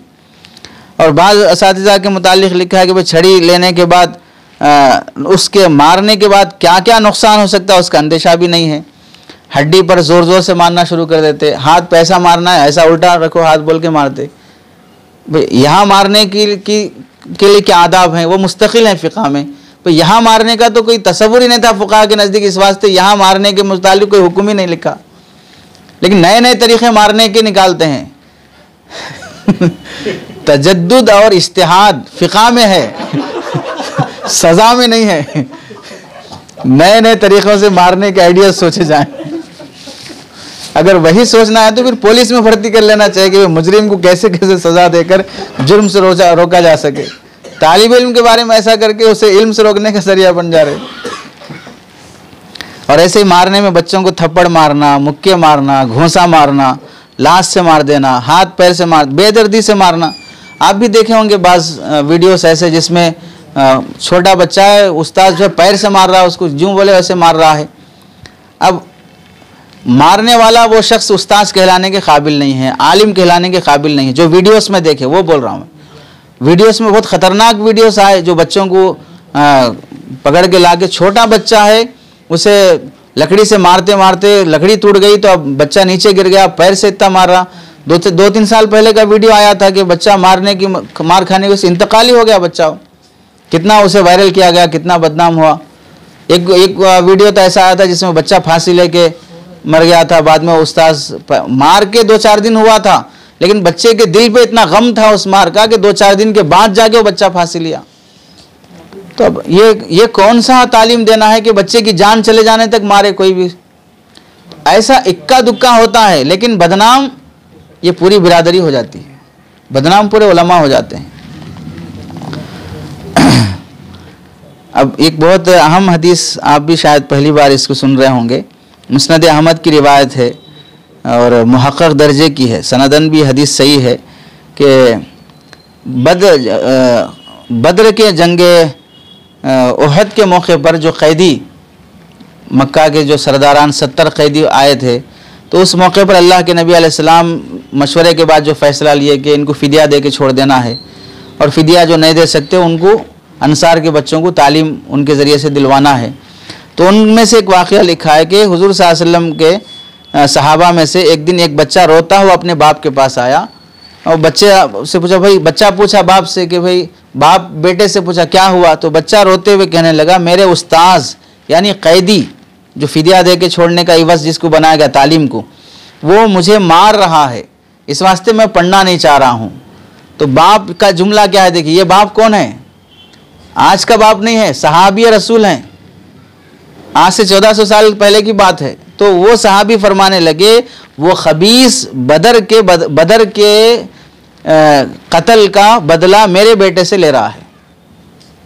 वो सहाबी लफ्ज़ है, वो खबीस बदर का बदला ले रहा है, अल्लाह की कसम तू कभी उसके पास नहीं जाएगा, अब उसके पास पढ़ने नहीं जाना। अब तो अब ये मिसाल मिल गई कि 1400 साल पहले बाप अपने बच्चे की पिटाई पर तालीम से खुद रोका रहा है, तो 1400 साल के बाद तो और रुकाएंगे। यानी हदीस से मालूम हो गई बात कि सज़ा की वजह से माँ बाप बच्चे को पढ़ाना नहीं चाहते हैं। नफ्सियाती लिहाज से भी देखें कि सज़ा देने से बच्चों की जो अंदर की फीलिंग है वो कैसे बदल जाती है और कैसे नाकाबिल बन जाते हैं बच्चे। पहली गलती, पहले जो नुकसान होता है बच्चों को जिस्मानी सज़ा देने से कि तालीमी तौर पर बच्चों के अंदर बुरे असरात पैदा हो जाते, क्या वो इल्म हासिल करने का शौक़ उनमें से ख़त्म हो जाता। दूसरा नुकसान ये होता कि जिस्मानी सज़ा की वजह से वो उस्ताद से नफ़रत करना शुरू कर देते। एक तो तालीम से नफ़रत हो गई, बेजारगी हो गई, उस्ताद से नफ़रत होना शुरू हो जाती। तीसरा नुकसान ये होता कि बच्चे की अपनी इज़्ज़त नफ्स और फिर ख़ुददारी, जो मैं भी एक इंसान हूँ, मुझे भी एक इज़्ज़त मिलना चाहिए, वो जो चीज़ उसके अंदर अल्लाह फीलिंग रखे हैं, वो जब ख़त्म हो जाती है तो अब वो बच्चा बेशरम बेहया बनना शुरू हो जाता। अब मेरी इज़्ज़त कुछ भी नहीं रही, अब छिछोरे काम करना, शरारत करना, बदतमीज़ी करना, हद पार कर देना, ये सब क्यों हो गया? इस वास्ते कि मुझे वहाँ तक लाया गया मजबूरन।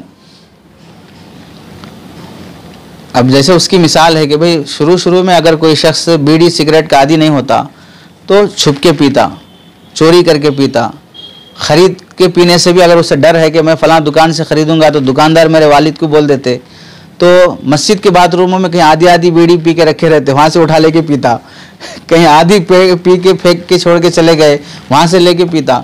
यानी डर रहता उसे जुर्म के इब्तदाई अयाम में। लेकिन वो जुर्म करते करते करते अब ऐसा हो जाता है कि खुलेआम सड़क पे अब बैठ के, घर के सामने बैठ के पीता। शर्म पहले दर्जे में रहती है, अब जब वो पहला दर्जा पार कर जाता है तो फिर उसके बाद शर्म का कोई मसला बाकी नहीं रहता। तो इज़्ज़त नफ्स और ख़ुददारी बच्चे के अंदर से ख़त्म होना शुरू हो जाती। तीसरा नुकसान ये होता है कि तालीमी सिलसिला बच्चे का ख़त्म हो जाता, तालीम से रुकावट का ज़रिया हो जाएगा। जो माहिर नफ्सियात जिनमें से इमाम गज़ाली रहमतुल्लाह अलैह भी हैं कि जो उस्ताद तालिब इल्म की नफ्सियात से वाकिफ़ नहीं है उसको तदरीस का हक़ भी हासिल नहीं है, तदरीसी उमूर अंजाम देने में उसे सज़ा देने का भी हक़ हासिल नहीं है। इब्न खुल्दून रहमतुल्लाह अलैह फरमाते हैं, याद रखिए तालीम के सिलसिले में मार पीट और डांट डपट खुसूसन छोटे बच्चों के हक़ में ये बहुत ही नुकसानदेह चीज़ है, और बच्चों के साथ उस्ताद की तंबी और डांट डपट ये उस्ताद की नाअहली और उस्ताद के गलत तरबियत की निशानी है। ये इब्न खुल्दून रहमतुल्लाह अलैह फरमाते हैं। और इब्न हजर रहमतुल्लाह अलैह फरमाते हैं कि उस्ताद को कड़ी सज़ा देने का हक़ हासिल नहीं है शरअन उस वक्त तक के जब तक कि वह अपने बच्चे के उस्ताद या वालिद और सरपरस्त से इजाज़त ना ले ले।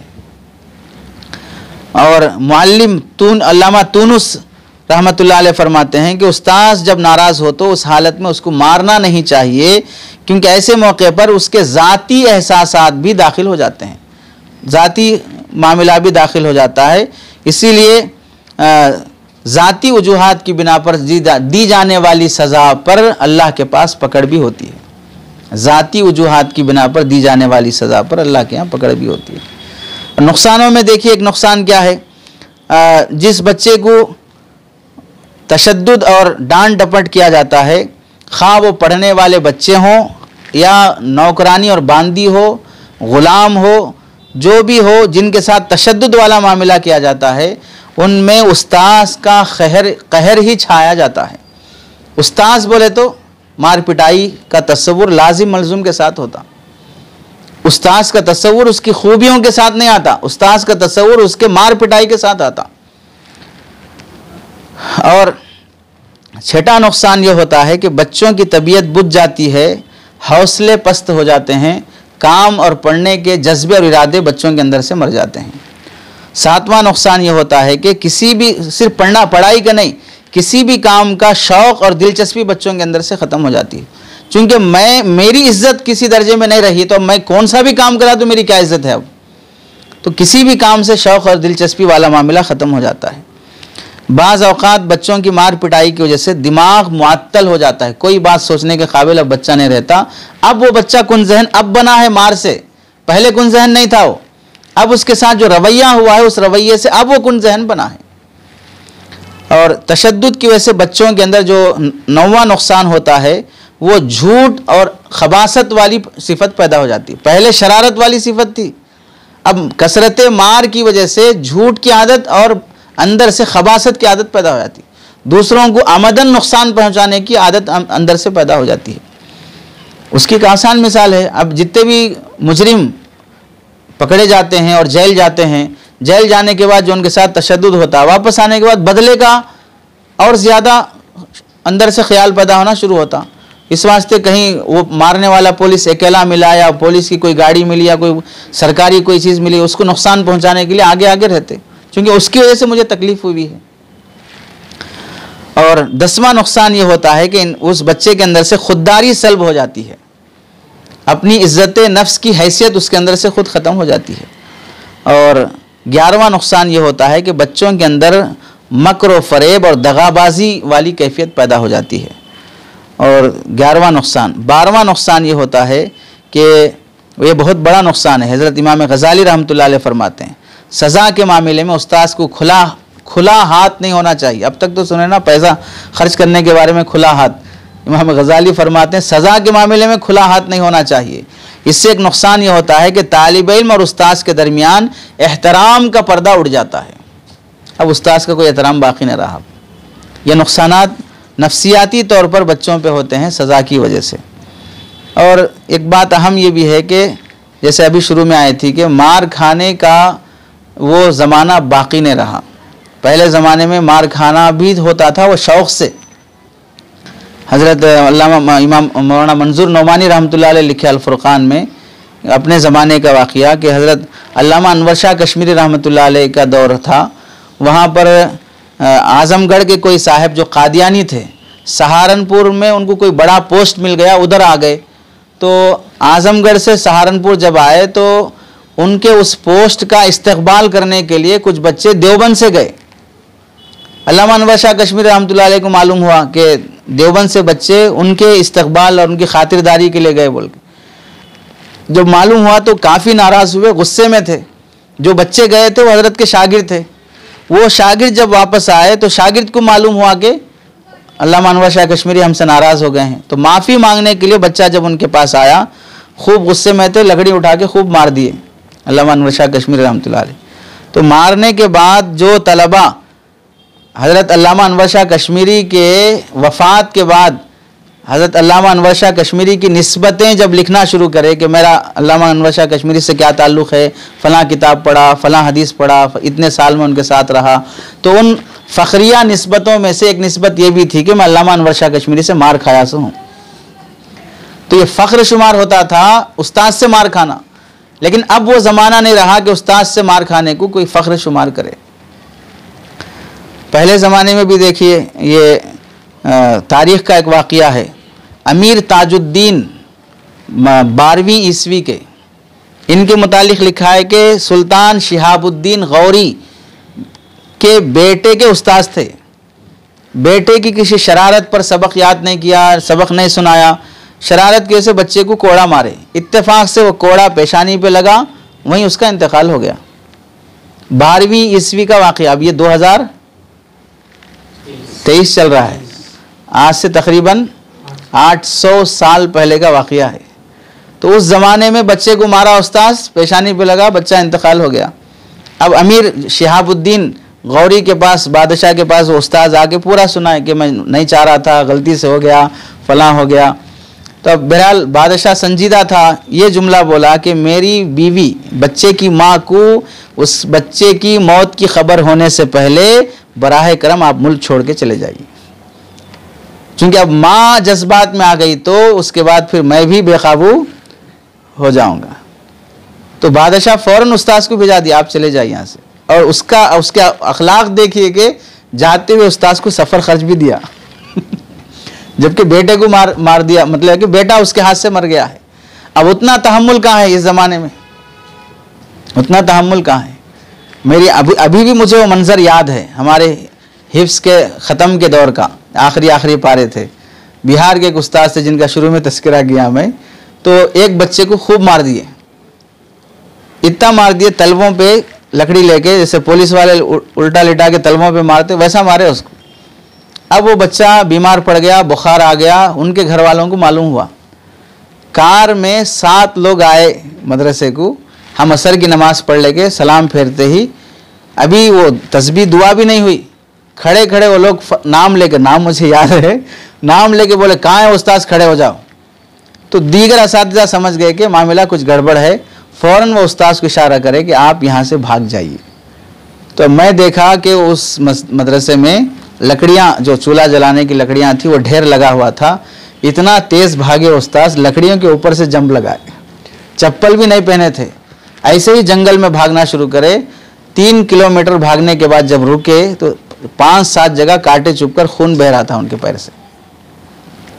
50 किलोमीटर दूर पर एक जगह उनको एक दूसरे जान पहचान वाले उस्ताद के पास रखे, उनको इलाज करके फिर वहाँ से घर वापस रुखसत करा दी। अब यहाँ सज़ा की मुमारसत देखिए, बच्चे को पैर पे मारे थे, बच्चा चलने के काबिल नहीं बना, नतीजतन ऐसा हुआ कि उस्ताद नंगे पैर भागा, 5-7 जगह कांटे चुभे और खून उसी जगह से बहा। यानी नफसानियत जब सज़ा में आ जाती है तो अल्लाह ताला किसी ना किसी तरह उसका बदला लेते ही लेते हैं। अब वो और मसला है कि सज़ा किसी दर्जे में हो गई, लेकिन जो इज़्ज़त नफ्स ख़त्म हुई, उस मदरसे से उस ख़ानदान का जो ताल्लुक़ ख़त्म हुआ, बच्चा नहीं पढ़ा, फिर अभी भी नहीं, मतलब अभी भी मारूम ही है, वो ड्राइवर बन गया, फलां बन गया। ये सब वाक़यात क्यों पेश आए कि भाई आप मारने में हद पार कर दिए, नुकसान कितना हुआ, नफ़ा कितना हुआ उससे। तो वैसा ज़माना नहीं रहा कि बच्चों को मारने से कोई नफ़ा की उम्मीद रखी जाए। मुफ्ती महमूद हसन गंगोई रहमतुल्लाह अलैह का वाक़या है कि पहले ज़माने में उस्ताद में जो बच्चों से मुतालिक शफ़क़त रहती थी कि एक वाक़या सुनाया बड़े मुफ्ती साहब ने। एक तालिब इल्म उनके पास हिफ्ज़ करता था, गंगोह से पंजाब भाग गया, तो तो आप भी पंजाब जाकर तलाश करके उस बच्चे को लेके आए। एक बच्चा भाग गया तो जाके तलाश करके वापस लेके आ रहे हैं। आदत ये थी कि अगर किसी बच्चे को एक छड़ी मारते तो आप अपने हाथ पर भी एक छड़ी मार लेते। बच्चे को एक छड़ी मार रहे हैं तो अपने को भी एक छड़ी मार रहे हैं। गोया ये बतलाना था कि मैं बदरजे मजबूरी मार रहा हूं, मुझे सजा देने का शौक नहीं है, मुझे तुम्हारी तकलीफ का एहसास है, तभी मैं तुम्हें मार रहा हूं, तो अपने आप को भी मार रहा हूं। ये ताल्लुक शागिर्द और उस्ताद का था। तो जाहिर सी बात है कि अब वो बाहर खाने वाला बच्चा शौक से मकसूद की तरफ आगे बढ़ता, मंजिल से दूर भागने के बजाय मकसूद की तरफ आगे बढ़ेगा। अब वैसी बातें नहीं रही, तो अब वैसा तस्वुर अब अपने शागिर्दों के मुतालिक, या भाई फ़लाँ उस्ताद बहुत मारते थे, फ़लाँ उस्ताद बहुत ऐसा करते थे, मारे बगैर नहीं पढ़ते, ये चीज़ें नामुनासिब तस्वुर है। फ़िक़्ह इस्लामी की लिहाज से देखिए, यानी शरीयत में जो उसूल आदाब हैं किसी भी काम के करने के, तो मारने के सिलसिले में शरीयत का क्या उसूल है। मारने के सिलसिले में हदीस में अल्लाह के नबी अलैहिस्सलाम ने फरमाया, बच्चा 7 साल की उम्र का हो जाए नमाज का हुक्म दो, 10 साल का हो जाए नमाज ना पढ़े तो मारो। तो नमाज ना पढ़ने पर मारने का हुक्म है। अब वो नमाज उस पर बच्चे पे फ़र्ज तो नहीं हुई, उसके हक़ में नफिल ही है ना 10 साल की उम्र में, तो नफिल काम के तर्क करने पर मारने का इशारा इस हदीस से मिला है। चूँकि जो नमाज छोड़ी जा रही है वो फ़र्ज़ नहीं है, वो नाबालिग है ना अभी, तो नफिल नमाज के तर्क पर मारने का जब हुक्म मिल रहा है, तो ये नूरानी क़ैदा पढ़ना, दीनियात पढ़ना, फ़लाँ चीज़ें, ये भी उस बच्चे के लिए नफिल दर्जे में है। फ़र्ज़ बालिग होने के बाद होगी कोई भी चीज़, तो ये भी नफिल दर्जे की। तो इस हदीस से फ़ुक़हा ने बच्चे की अपनी मुफ़व्वज़ा ज़िम्मेदारियों पर कोताही की वजह से मारने की गुंजाइश इस हदीस से साबित हो रही है। चूँकि वहाँ भी नफिल छोड़ा, यहाँ भी नफिल छोड़ा, सबक सुनाना फ़र्ज़ थोड़ी उस बच्चे पर होमवर्क करके लाना फ़र्ज़ थोड़ी है, अखलाकन फ़र्ज़ है, शरान बोल रहे हैं। तो इससे ये इतना तो साबित हुआ कि मारने की इजाज़त मिलती है। लेकिन कड़ी सज़ा देना और बच्चों पर रोब और खौफ वाला माहौल कायम कर देना और ऐसा डंडा चलाना जो नुकसानदेह हो तालीम के सिलसिले में, ये हदीस उसके लिए मुस्तदल नहीं बन सकती। अब ताज्जुब की बात यह है कि हमसे जो गलती हो रही है, यानी उलमा से, कि एक साहब बयान में बोले कि अल्लाह रब्बुल इज़्ज़त इस दीन का इल्म हासिल करने में इतने फ़ज़ाइल रखे हैं, इल्म हासिल करने की फजीलत तो है ही, इल्म हासिल करते करते अगर उस्ताद किसी बच्चे को लकड़ी और छड़ी मारेगा तो वो छड़ी बदन के जिस हिस्से पर लगेगी उस हिस्से पर जहन्नम की आग नहीं छुएगी। समझ रहे? वैसे ही है ना, जैसे भाई अल्लाह के रास्ते में जाएंगे, धूल लगेगी तो जहन्नम की उसे धुआं भी नहीं छुएगा। तो अल्लाह का रास्ता क्या है, धूल क्या है, वो सब अलग चीज़ है। लेकिन जैसे फिट कर लिया गया है, वहाँ जैसे तबलीग की मौज़ूआत हैं, वैसा इधर तदरीस की भी मौज़ूआत है। कुछ खुतबा ने घड़ा अपने बयान में लज्जत पैदा करने के लिए, और कुछ तबलीगियों ने घड़ा अपने उस मिशन में ज़्यादा जान पैदा करने के लिए, और कुछ मुदर्रिसीन ने घड़ा अपने गुनाहों को छुपाने के लिए, अपने क्राइम्स को छुपाने के लिए। बिल्कुल मनगढ़ंत ऐसी, आप ये इस्लाम का मजाक नहीं तो क्या है कि ऐसी भी कोई हदीस हो सकती है कि मारने पर, मार खाने पर जहन्नम की आग नहीं लगेगी। इस्लाम में मारने का तस्वुर ही कहाँ से पेश किया गया है कि उस पर भी फजीलत बयान की जाए। भाई नमाज की फजीलत, इशराक की फजीलत, चाश की फजीलत समझ में आता, मार खाने की भी फजीलत बोले तो फिर ताज्जुब नहीं। लेकिन बरमला बोला जाता है, ये एक सहारा लेना है मार पिटाई में झूठी हदीसों का। अब इस हदीस की रोशनी में फ़ुक़हा ने क्या क़ायदा बनाया मारने के सिलसिले में, कि उस असातिज़ा को नंबर 1 बवक़्ते ज़रूरत, नंबर 2 बक़द्रे ज़रूरत सज़ा देने की गुंजाइश है। अब ये बवक़्ते ज़रूरत कौन तय करेगा कि ये ज़रूरत का वक्त है मारना बोलकर, और बक़द्रे ज़रूरत कद्र की मिक़दार कौन तय करेगा। ये अगर मुब्तला भी के हवाले किया जाएगा तो जाहिर सी बात है वो कितने ही मार के बोलता, उतनी ज़रूरत थी भाई बोलता हो शख्स, तो ये तो इंतहा हो जाती फिर। तो कदर ज़रूरत और वक्त ज़रूरत की तायीन खुद फ़ुक़हा किए हैं। तो उसमें अल्लामा इब्न आबिदीन रहमतुल्लाह अलैह 5 से 6 बातें लिखे। पहली बात, इतना न मारा जाए कि जिस्म पर कोई निशान हो जाए। इज़ा ज़रबल मुअल्लिमु सबिय्या ज़रबन फ़ाहिशन फ़इन्नहु युअज़्ज़रु व यज़मनहु लौ माता। ज़रब फाहिश की इजाज़त नहीं है। अगर निशान बैठ जाए या बच्चे का इंतकाल हो जाए तो उस्ताद जामिन होगा उस बच्चे की मौत का। नंबर 2, लैसा लहू अन यज़रिबहा फी तादीब ज़रबन फाहिशन व हुवा अल्लज़ी युक्सिरुल अज़्मा औ युहरिकुल जिल्दा औ युसव्विदहू। इतना भी ज़्यादा मारने की इजाज़त नहीं है। तादीब में भी जैसे मफ़ूल लहू को महज़ूफ़ माना जाता है, ज़रबतहू तादीबन, अदब सिखाने के लिए मारा बोल के, तो अदब सिखाने के लिए मारने में भी ज़रब फाहिश की इजाज़त नहीं है। जिस ज़रब फाहिश की मिसाल हड्डी टूट जाए, बच्चे की जिल्द ख़राब हो जाए या बच्चे के जिस्म पर दाग बैठ जाए, निशान बैठ जाए, तो वो भी ला के दिखाते ना कभी भाई इतना मारे कि गाल पे निशान बैठा हुआ है, हाथ का निशान। नंबर 3, सज़ा बच्चे के तहम्मुल से ज़्यादा ना हो। ऐसी सज़ा ना दी जाए जो बच्चे के तहम्मुल से ज़्यादा हो। इया का हदीस है खुद, इया का अंतज़रिबा फ़ौक़स्सलास फ़इन्नका इज़ा ज़रबता फ़ौक़स्सलास इक़्तसल्लाहु मिनका। 3 मार से ज़्यादा मारोगे अल्लाह तुमसे उसका बदला लेगा। हदीस शरीफ है। और चौथी बात, चेहरे पर ना मारा जाए। नस है चेहरे पे मारने से। मुल्ला अली क़ारी फरमाते हैं चेहरे पे मारना ये अल्लाह की तख्लीक़ की तौहीन है। ये तख्लीक़ की तौहीन यानी आज़मुल आदा और अज्ज़ाए शरीफ़ा और लतीफ़ा पर मुश्तमिल हिस्सा ये इंसान का चेहरा है।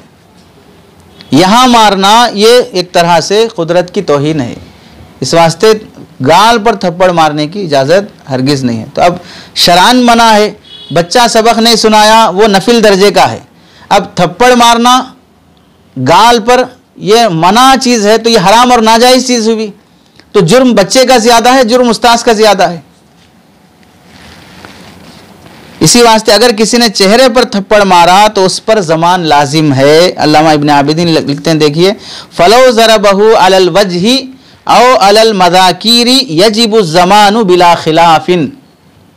चेहरे पर अगर मारेगा तो ज़बान लाजिम आएगा, क्योंकि बाज़ मरतबा निशान है, जैसे बचपन में बच्चे बच्चियाँ लड़ लिए तो वो बाज़ लोगों को नाखून से ये करने की आदत रहती, वो एक बार नाखून से खींच दिए हमेशा चेहरे पे दाग ऐसे ही बैठा रहता।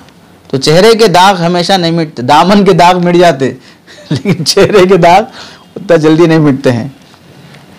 चौथी बात है, और बिला कसूर के ना मारा जाए, बिला वजह के। बाज़ मतलब ऐसा होता ना, बच्चे शरारत कर रहे तो किसी एक बच्चे को मारेंगे जो शरारत नहीं कर रहा था, लेकिन उसके मार से सबको खामोश बिठाना चाहेंगे। या बाज़ मतलब ऐसा भी होता है कि अपना रोब दिखाने के लिए चलते चलते किसी को धड़ाम से मार दिए, उस्ताद आगे बोले से अपने आमद की इत्तला देना है अपने आमद की इत्तला किसी मजलूम पे हाथ उठा के देना है। ये नए नए इजाज़त हैं। चाइना वाला भी ऐसे इजाज़त नहीं करता जितना इजाज़त ज़रब शदीद में करते हैं हम लोग। इदा ज़रबहु ज़रबहा बिगैरि हक़्क़िन वजब अलैहि ताज़ीर व इन लम यकुन फ़ाहिशन। देखिए बहुत अहम शर्त है, बिला वजह के मार रहा है तो ताज़ीर उस्ताद पर लाजिम आएगी। व इन लम यकुन फ़ाहिशन, तो ज़ोर से नहीं मारा मैं, चुप ऐसे ही मारा मैं, ज़रब फ़ाहिश नहीं था, तो भी ये आपका अमल फ़ाहिश है, इसकी इजाज़त नहीं है। 5वीं चीज़ लिखी है कि सज़ा ज़रब मोतात से ज़्यादा ना हो, यानी एक तो तहम्मुल होना और सज़ा देने की जो उर्फ़ है उस उर्फ़ से हटने की इजाज़त नहीं है। उर्फ़ में क्या है, 3 चीज़ें आती हैं, कैफ़न, कम्मन, महल्लन। यानी बच्चे को मारने की कैफियत वही हो जो उर्फ़ में मारने की हो, इसमें इज्तिहाद की ज़रूरत नहीं है। नए नए तौर तरीक़े से मारने के तरीक़े ढूंढ के लाने की इजाज़त, कम्मन भी 3 ज़रब से ज़्यादा की इजाज़त नहीं है। और महल्लन, मारने का जो महल शरअन बताया गया है उस महल से हटने की इजाज़त नहीं दी जाएगी। ये शरई आदाब हैं मारने के सिलसिले में। सज़ा का तरीक़ा क्या होना चाहिए? सज़ा के तरीक़े में नंबर 1, असातिज़ा को इस कदर नरम दिल होना चाहिए कि तलबा उनसे बासानी बिला किसी हिचकिचाहट के उनके इल्मी मौज़ूआत से इस्तिफ़ादा कर सकें। नंबर 2, असातिज़ा की ज़ात को इतना ही सख्त गिर होना चाहिए कि तलबा के लिए असातिज़ा के साथ किसी भी किस्म की नाजेबा गुफ्तगू और या बेअदबी का तस्वुर ना हो। इतना मेंटेन करो अपने आप को कि बच्चा हम पर जरी ना हो जाए। बच्चा हम पर बेअदब ना हो जाए, इतना मेंटेन करने की इजाज़त है, उससे ज़ायद की नहीं है। ऐसे ही बच्चों पर मेहनत करना बड़ों की ताज़ीम देने से ज़्यादा मेहनत तलब और सब्र आजमा है। यानी बड़ों पर जितना मेहनत करते उससे ज़्यादा डबल बच्चों पे करना पड़ता। तो ये मरहला हमारा सब्र आजमा है, सब्र से काम करना पड़ता है। सज़ा देने का जो निज़ाम है बतौर मुहर्रिक इस्तेमाल ना हो। बतौर मुहर्रिक इस्तेमाल होने का मतलब सज़ा की बुनियाद पर ही बच्चे को पढ़ाने पे आमदा कर रहे हैं, ये तरीक़ा नहीं है। सज़ा बच्चे को तालीम पर आमदा करने का ज़रिया नहीं बनना चाहिए कि मारे तो पढ़ता, ऐसा तसव्वुर बच्चों से मुतालिक नहीं होना चाहिए। सज़ा के दो तरीक़े हैं, एक तो तामीरी सज़ा, एक जिस्मानी सज़ा। तामीरी सज़ा क्या है? तामीरी सज़ा है कि भाई जो बच्चे का होमवर्क है, वो एक लफ्ज़ एक जुमला लिख के आना था, वो जुमला जो है वो एक बार लिख के आने की जगह 20 बार लिखाएं उससे, एक सफ़ा लिखाने की जगह 10 सफ़े लिखाएं उससे, यहाँ से यहाँ तक इतने सफ़ा इतने बार उर्दू पढ़ के लाने कहें, कुरान मजीद पढ़ के लाने कहें। तो ये तामीरी सज़ा है, इससे बच्चे की उर्दू सही होगी, इमला सही होगा, खुशखती सही होगी, ये चीज़ें हो जाएंगी। दूसरा है जिस्मानी सज़ा। जिस्मानी सज़ा का असर बहुत ज़्यादा नुकसानदेह होता है। जिस्मानी सज़ा में हज़रत थानवी रहमतुल्लाह अलैह फरमाते हैं कि हत्तल इम्कान जिस्मानी सज़ा से एतराज़ करना चाहिए, और अगर करना ही है जिस्मानी सज़ा तो उसका तरीक़ा यह है कि ऐसी जिस्मानी सज़ा दी जाए जो जिस्म के हक़ में मुफीद हो। जिसमें हक़ के हक़ जैसे उठ बैठ करना, इससे भी थोड़ा सेहत रहती है। डिप्स मारना, इससे भी थोड़ा रहती है। असातिज़ा क्लास में डम्बल्स ला के रख लें, 20-20, 25 बार डम्बल्स उठाएं बच्चों से। तो सुबह शाम वो जिम नहीं करते, कम से कम दरसगाह में जिम कर लेते, या नहीं तो कम से कम वो राउंड चक्कर लगाना, दौड़ लगाना, या रस्सी ला के रख लें कि भाई 100 बार जो है वो स्किपिंग करें। तो इस तरह से भी ये जिस्मानी सज़ाएं बच्चों को ज़्यादा मुफीद होती हैं। तो ये तामीरी सज़ा भी वो हो जो जिस्म के हक़ में ज़्यादा मुफीद हो, ये सज़ाएं। हज़रत थानवी के पास ऐसा ही निज़ाम होता था जहाँ तक हम सुने हैं।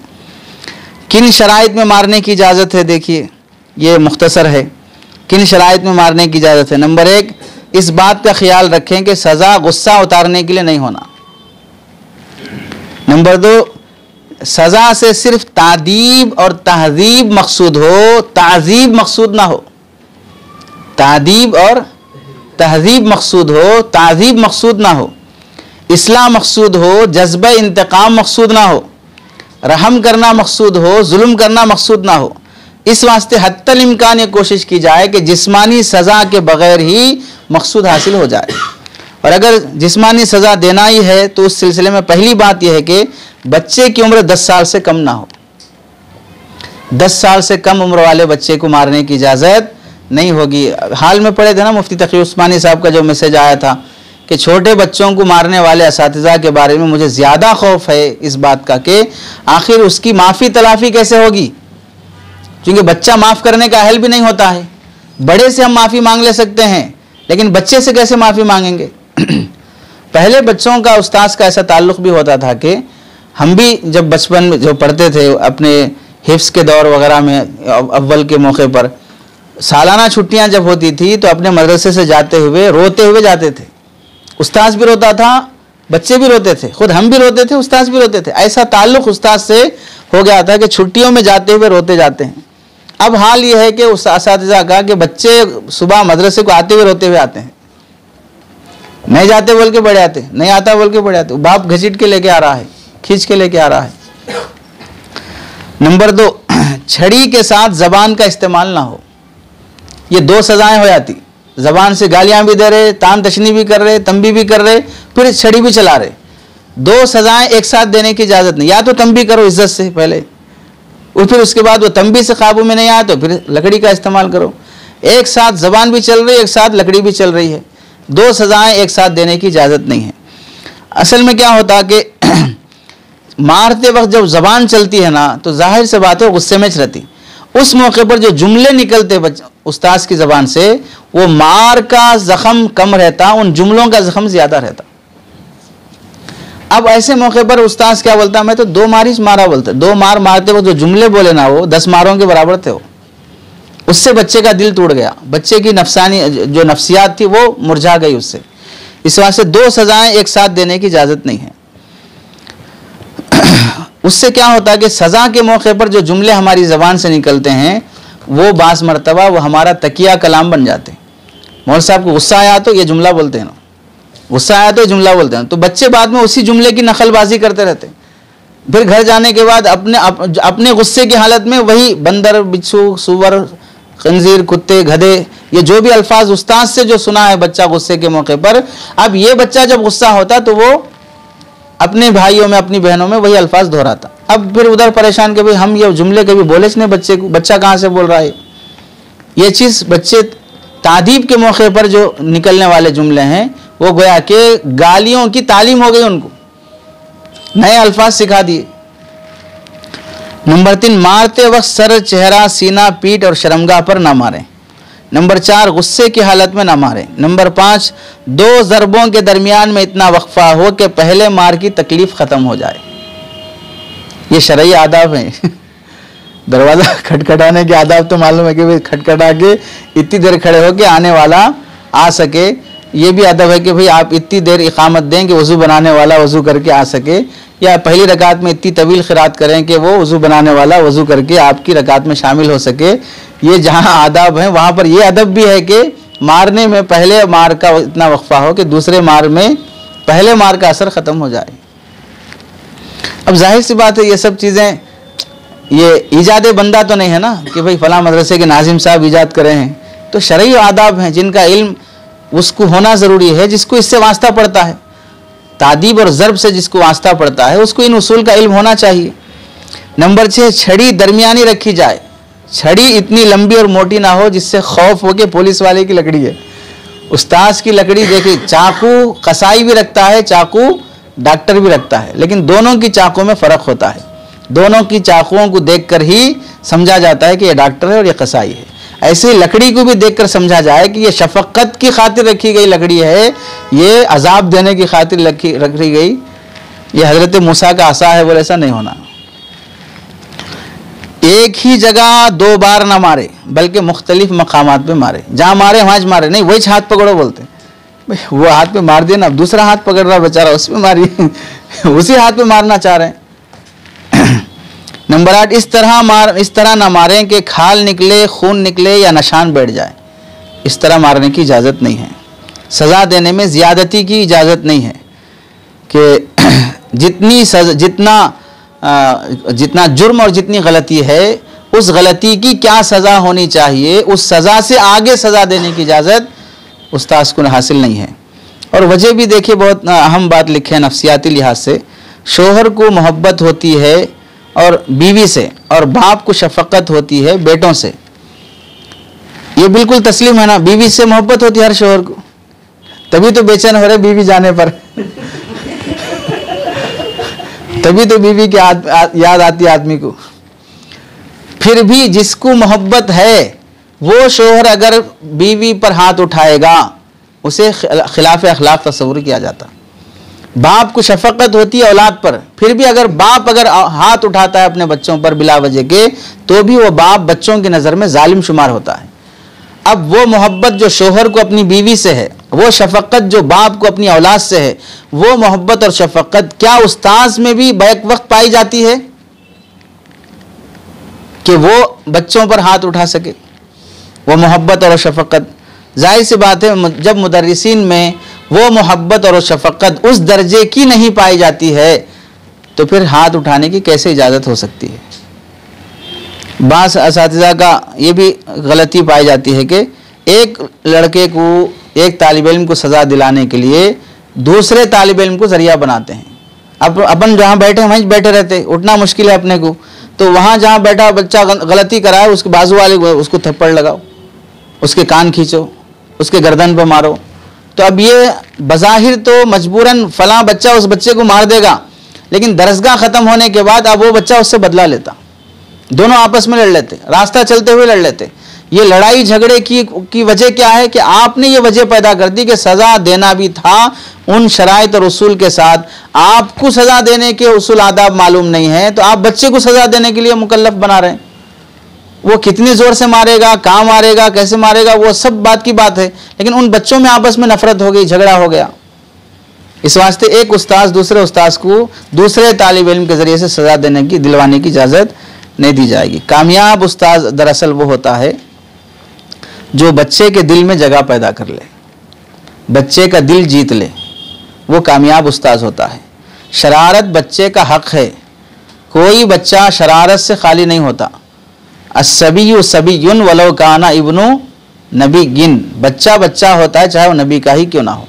इमाम शाफी रहमतुल्लाह अलैह का वाक़या मशहूर है कि भाई 16 साल की उम्र में जब तदरीस के लिए बैठ गए, पढ़ाते पढ़ाते वो परिंदा आके बाजू बैठ गया, अपने सर की पगड़ी टोपी निकाल के उसके ऊपर डाल दी। तो एक तरह से टोपी की भी तौहीन हो गई और वो परिंदे को भी तकलीफ देना हो गया।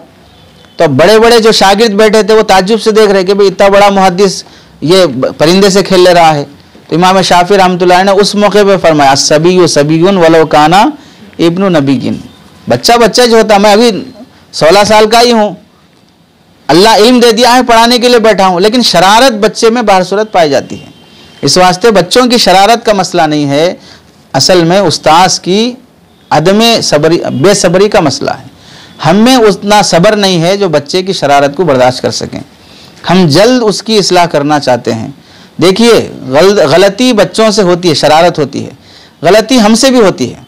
बाज़ उसूल और आदाब हर इदारे के इंतज़ामिया की तरफ से रहते हैं, ये टाइम पे आना, ये टाइम पे जाना, फ़ोन का इस्तेमाल नहीं करना, ये फ़लाँ चीज़ें हैं। हर इदारे के उसूल असातिज़ा के लिए हैं। ऐसे बच्चों के लिए भी कुछ आदाब हैं कि पढ़ के लाना, वक्त पे सबक सुनाना, ये टाइम पे सबक, ये टाइम पे सबक का पारा, ये उनके लिए भी हैं। तो उनको हम वक्त पर पाबंद करना चाह रहे हैं, और कुछ उसूल हमारे लिए हैं जो हम अब तक पाबंद नहीं हो सके। उसके लिए कितनी पिटाई हुई अब तक हमारी। पिटाई तो दूर की बात, सिर्फ अगर यानी तुर्श रुई के साथ अगर कोई नाजिम बोल भी देता है तो हम उसे बर्दाश्त नहीं कर सकते। तो हमारे अंदर जब इतना तहम्मुल नहीं है तो अब अपने बच्चों से क्यों इतना तवक्को रख रहे हैं कि वो हमसे ज़्यादा तहम्मुल वाले हों, हमसे ज़्यादा बर्दाश्त वाले हों। तो इस वास्ते कामयाब उस्ताद वो है कि जो अपने बचपन को ना भूले, अपने बचपन को ना भूले, और ये समझ ले कि हमारे असातिज़ा मुझे जितना झेल कर पढ़ाए हैं, अगर वो झेलते नहीं तो आज मैं यहाँ पर नहीं होता। मैं भी कोई ऐसा नहीं था कि पढ़ने के ज़माने में बग़ैर किसी शरारत के, बग़ैर किसी बदतमीज़ी के, बहुत ही शरीफाना तरीक़े से हम पढ़ के निकले हों, ऐसा कोई भी नहीं है। शरारत हम में भी रही है, हमारे असातिज़ा ने हमको झेला, तभी हम एक मकाम पर पहुँचे। ऐसे ही हम इन बच्चों को झेलेंगे तो ये बच्चे भी फ्यूचर में एक मकाम पर पहुँचेंगे, काम के काबिल बनेंगे। अगर बच्चों को नहीं झेला जाएगा तो फिर वो बच्चे काम के काबिल नहीं बनते हैं। पहले बच्चों को उस्ताद झेलता था, तभी बाज़ अकाबिरीन के बारे में लिखा, जैसे बड़े मुफ्ती साहब रहमतुल्लाह अलैह, यानी मुफ्ती महमूद साहब, फ़तह महमूदिया जिनकी है, इनके जितने खुलफा हैं आप उनमें देख लीजिए, कभी बड़े मुफ्ती साहब का तज़किरा छिड़ता है तो घंटों तज़किरा करते रहते, इतना लगाव था अपने उस्ताद से। अभी करीब में जिनका इंतकाल हुआ हज़रत मुफ्ती अशरफ अली साहब बाक़वी रहमतुल्लाह अलैह, सबीलुर रशाद के, जितने रशादी उलमा हैं आप उनको देखें, कभी मुफ्ती साहब का तज़किरा छिड़ता है तो आधा आधा घंटा तज़किरा करते और रोते हुए करते। याद ऐसी आ जाती कि उस्ताद की शफ़क़तों के साथ उस्ताद दुनिया से चले गए, लेकिन रोते हुए उनका तज़किरा करते। मोहब्बत की बात है ना। अभी ज़ोहर में एक साहब आए थे, 15-20 दिन हो गए उनकी घरवाली का इंतकाल हो गए, 3-4 मसले पूछे वरासत से मुताल्लिक़। तो जहाँ बेगम का नाम आता था उनका, रोना शुरू कर देते। दूसरे जुमले सही रहते उनके, जहाँ बेगम बोल के याद आती फ़ौरन रोना शुरू कर देते। यानी मोहब्बत की बात है, इस वास्ते जो चला गया वो याद आ रहा है। तो उस्ताद से ऐसी मोहब्बत हो कि उस्ताद याद आए तो तालिब इल्म को रोना आ जाए, उस्ताद की अखलाक, उसकी ज़िंदगी पर घंटों बोल सके तालिब इल्म। अब हाल यह है कि ऐसा खौफ बच्चों के दिल में बैठा हुआ है कि मालूम हुआ उस्ताद फलां गली से गाड़ी पे आ रहे हैं, वो तो बच्चा वहीं से साइड ले लेता, वहीं कहीं छुप जा रहा है, ऐसा चेहरा मोड़ के खड़ा है कि देख रहा ने गोया कि पीछे कौन आ रहे कौन जा रहे, देखना नहीं चाह रहा है। तो ऐसा क्या हो गया कि यानी जैसा कोई खरसदार किसी खरसखा से छुप के भागता है, या कोई मुजरिम किसी पुलिस से छुपना चाह रहा है, उस्ताद से तालिब इल्म छुपना चाह रहा है। ऐसा खौफ क्या है? तो ये कैफियत बच्चों के अंदर ना हो, ऐसी चीज़ ना रहे। वो इसीलिए कहा जाता है कि हमारे इस ज़माने में कामयाब उस्ताद बनने के लिए इतनी बात काफ़ी है कि कहीं सड़क पर तालिब इल्म हमको देख ले तो करीब आकर सलाम कर दे तो भी हम समझ लें कि हम कामयाब हैं। बच्चा इतना मानूस भी है हमसे कि हमको देखते ही आगे सलाम कर रहा है तो समझ लें कि हम कामयाब हैं। उतना ज़्यादा अक़ीदत जो पहले ज़माने में होती थी वो ना भी रहे तो कोई मसला नहीं रहता तनज़्ज़ुली की वजह से। और ये भी हमको सीखने की चीज़ है कि कई ईसाई स्कूलों के आप वीडियोस देखे होंगे कि बच्चे बच्चियां जो है सुबह इंटर हो रहे हैं स्कूल में तो टीचर दहलीज पे खड़े होकर उनको इस्तकबाल करने का, कभी थालियों से, कभी इस तरह से, कभी नाच कर, अलग अलग तरीक़ों से बच्चों को वेलकम कर रहे हैं। दूसरा ही वीडियो आप देखे होंगे कि लाल रुमाल गले में डाल के लकड़ी हाथ में लेके जो बच्चा आ रहा सूरीन पे लगा रहे, अंदर भेज रहे, मार रहे, अंदर पे भेज रहे। तो दोनों तस्वीरों को एक वीडियो में किया गया तो अब क्या तासुर जाएगा बताइए कि असरी उलूम में कैसा इस्तकबाल किया जा रहा है और इधर दीनी दरसगाहों में इनके साथ कैसा रवैया किया जा रहा है। ये भी सोचने की चीज़ है कि हम ये बात याद रखें, पहले ही मदारिस में पढ़ने के लिए आने वाला जो तबका है वो 2% है। सच्चर कमेटी की रिपोर्ट के हिसाब से भी 98% जो तबका है वो स्कूलों को जा रहा है। 2% आने वाले तबके के साथ अगर हमारा रवैया गैर अखलाक़ी रहेगा, गैर शरई रहेगा, वो आने वाला तबका भी चला गया तो फिर हम अपना जो मैदान बनाते जाना है, दीन की हिफाजत करने वाले उलमा जो पैदा करना है वो कैसे करेंगे? फिर हम खुद अपने हाथों से अपना मैदान तंग कर देंगे इस अमल के ज़रिए से। इस वास्ते बच्चे की गलती पर फौरी सज़ा ये भी नहीं होती है कि मार दिया जाए, फौरी सज़ा ये भी नहीं होती है कि बच्चे का इखराज कर दिया जाए। गलती कर दिया फ़ौरन निकाल दो। इखराज ये तादीब और मसले का हल नहीं है। उसकी हम मिसाल समझ सकते हैं, बीवी नाशिज़ा है, नाफरमान बीवी है, क्या शरीयत में हुक्म है फ़ौरन तलाक़ दे दो, फ़ौरन खुला कर लो? तलाक़ और खुलाक़ से पहले तहकीम का मसला है कि पहले बिस्तर अलग, बातचीत छोड़ दो, फिर बिस्तर अलग करो, फिर फ़लाँ मसला करो, फिर 2 आदिल ख़ानदान के तरफ़ैन को बिठाओ। ये सारे तहकीम के जो मसाइल मराहिल चल रहे हैं, ये तहकीम के मराहिल क्यों हैं? नाशिज़ा बीवी के नुशूज़ से रुजू कराने के लिए। वहाँ जब तरीक़ा बताया गया है ख़ानदान को जोड़े रखने के लिए तो बिल्कुल ऐसी ही बात है कि बच्चों की शरारत और बदतमीज़ी पर भी इखराज या फ़ौरन ज़रब से पहले तहकीम और तादीब के मराहिल होते हैं। उसे हमें सीख लेना चाहिए कि भाई इन मरहलों के बाद बच्चे को हम मारना या हाथ उठाने की जो बात आएगी वो इन मरहलों के बाद आएगी। वो मराहिल क्या हो सकते हैं, नंबरवार गिना देते हैं। पहली चीज़, बुनियादी तौर पे एक उस्ताद को चाहिए कि वो छड़ी का इस्तेमाल न करे, लकड़ी का इस्तेमाल कोई उस्ताद न करे। अब लकड़ी का इस्तेमाल न क्यों करो हुए तो बाज़ असातिज़ा स्केल से मार रहे हैं, बाज़ पेंसिल से मार रहे हैं, बाज़ जो है वो फ़ोन फेंक के मार दे रहे हैं, बाज़ जो है वो किताब फेंक दे रहे हैं, यानी बाज़ गिलास फेंक के मार रहे हैं। ऐसे इसको तो दीवाना कहेंगे, ऐसे हरकतें करेंगे तो दीवाने से कहते ना क्या मिला वो फेंक के मारने वास्ते। तो ये तो हरकत नहीं होनी चाहिए। और छड़ी का इस्तेमाल ना करोगे तो मुक्के से मारना, हाथ से मारना, मतलब ये है कि आले ज़रब ना रहे, ये बोलना मकसूद है। छड़ी ना रहे वो तो छड़ी नहीं, बाकी चीज़ दूसरी चीज़ें हैं उससे मार रहे हैं, ये चीज़ नहीं है। वो तो बनी इसराइल की सोच हो जाएगी, भाई हफ्ते को नहीं खाओ तो हफ्ते के दिन चर्बी नहीं खाएंगे, बाकी जुमा के दिन जाल डाल के, हफ्ते के दिन मछली नहीं खाओ बोले तो जुमा के दिन डाल के इतवार के दिन मछली पकड़ के खा रहे हैं। तो मछली पकड़ के खाना कोई बड़ा गुनाह नहीं था, लेकिन हफ्ते के दिन मत खाओ बोले तो जो प्लानिंग करे उस प्लानिंग की वजह से खिंजीर और बंदर बना दिए गए।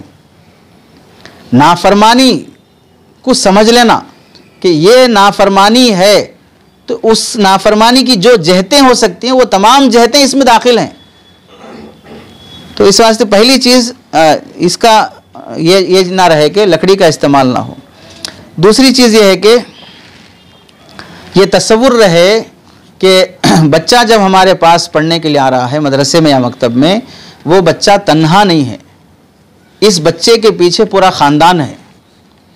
एक बच्चा पढ़ लेता है तो इसके पूरे ख़ानदान की हिदायत का ज़रिया बनता, बल्कि कौम की हिदायत का ज़रिया बनता है। यह बच्चा आज बज़ाहिर ये तन्हा और अकेला दिख रहा है मुझे, लेकिन ये कल पढ़ लेगा तो कल पूरी कौम की रहबरी का ज़रिया बन जाएगा।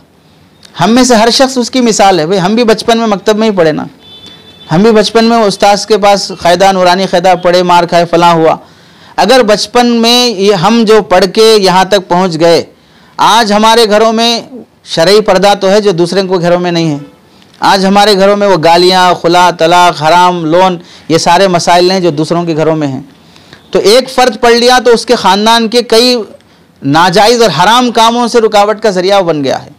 तो एक बच्चे को जो हमारे पास आ रहा है उसे तन्हा ना समझें, उसे यूँ समझेंगे भाई पूरा ख़ानदान इसके पीछे है, पूरा कबीला इसके पीछे है।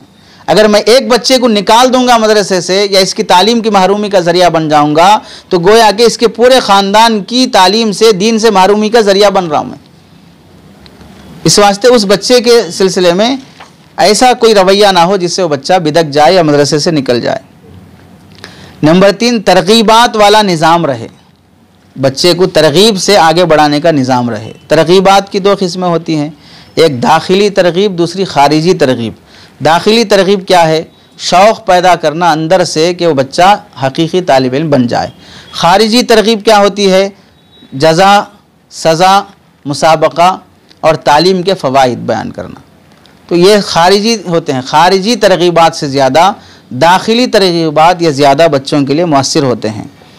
और नंबर 4 है इनामात देने का एहतमाम करना। बच्चों को पाबंदी से आगे इनाम दे दिए, और अच्छा सुना दिया इनाम दे दिए, साफ़ सुथरे कपड़े पहना इनाम दे दिए, अच्छी ज़बान है इनाम दे दिए। हर खूबी पर इनाम का और हिम्मत अफजाई का मामला रखना ये चाहिए। 5वीं चीज़ है बच्चे के हक़ में, अपने पास पढ़ने वाले बच्चों के हक़ में सलातुल हाजत पढ़ने का एहतमाम करना, क्योंकि यही बच्चे हमारी पूंजी हैं, हमारा सरमाया है, हमारी आखिरत का ज़रिया है। तो इन बच्चों की कामयाबी के लिए अल्लाह से मांगते रहना। अभी हाल की बात है, जब वो तो पुराने ज़माने के अल्लाह वाले थे, बुजुर्गान दीन थे, अपने बच्चों के लिए इतना रोते थे, करते थे मदरसे के तलबा के लिए। करीब में 10-15 दिन पहले अकल कुआ के एक उस्ताद फ़ोन करे, जब सफ़र हुआ था तो उनसे कुछ मामला हुआ था हमारा ख़रीद व फ़रोख्त का।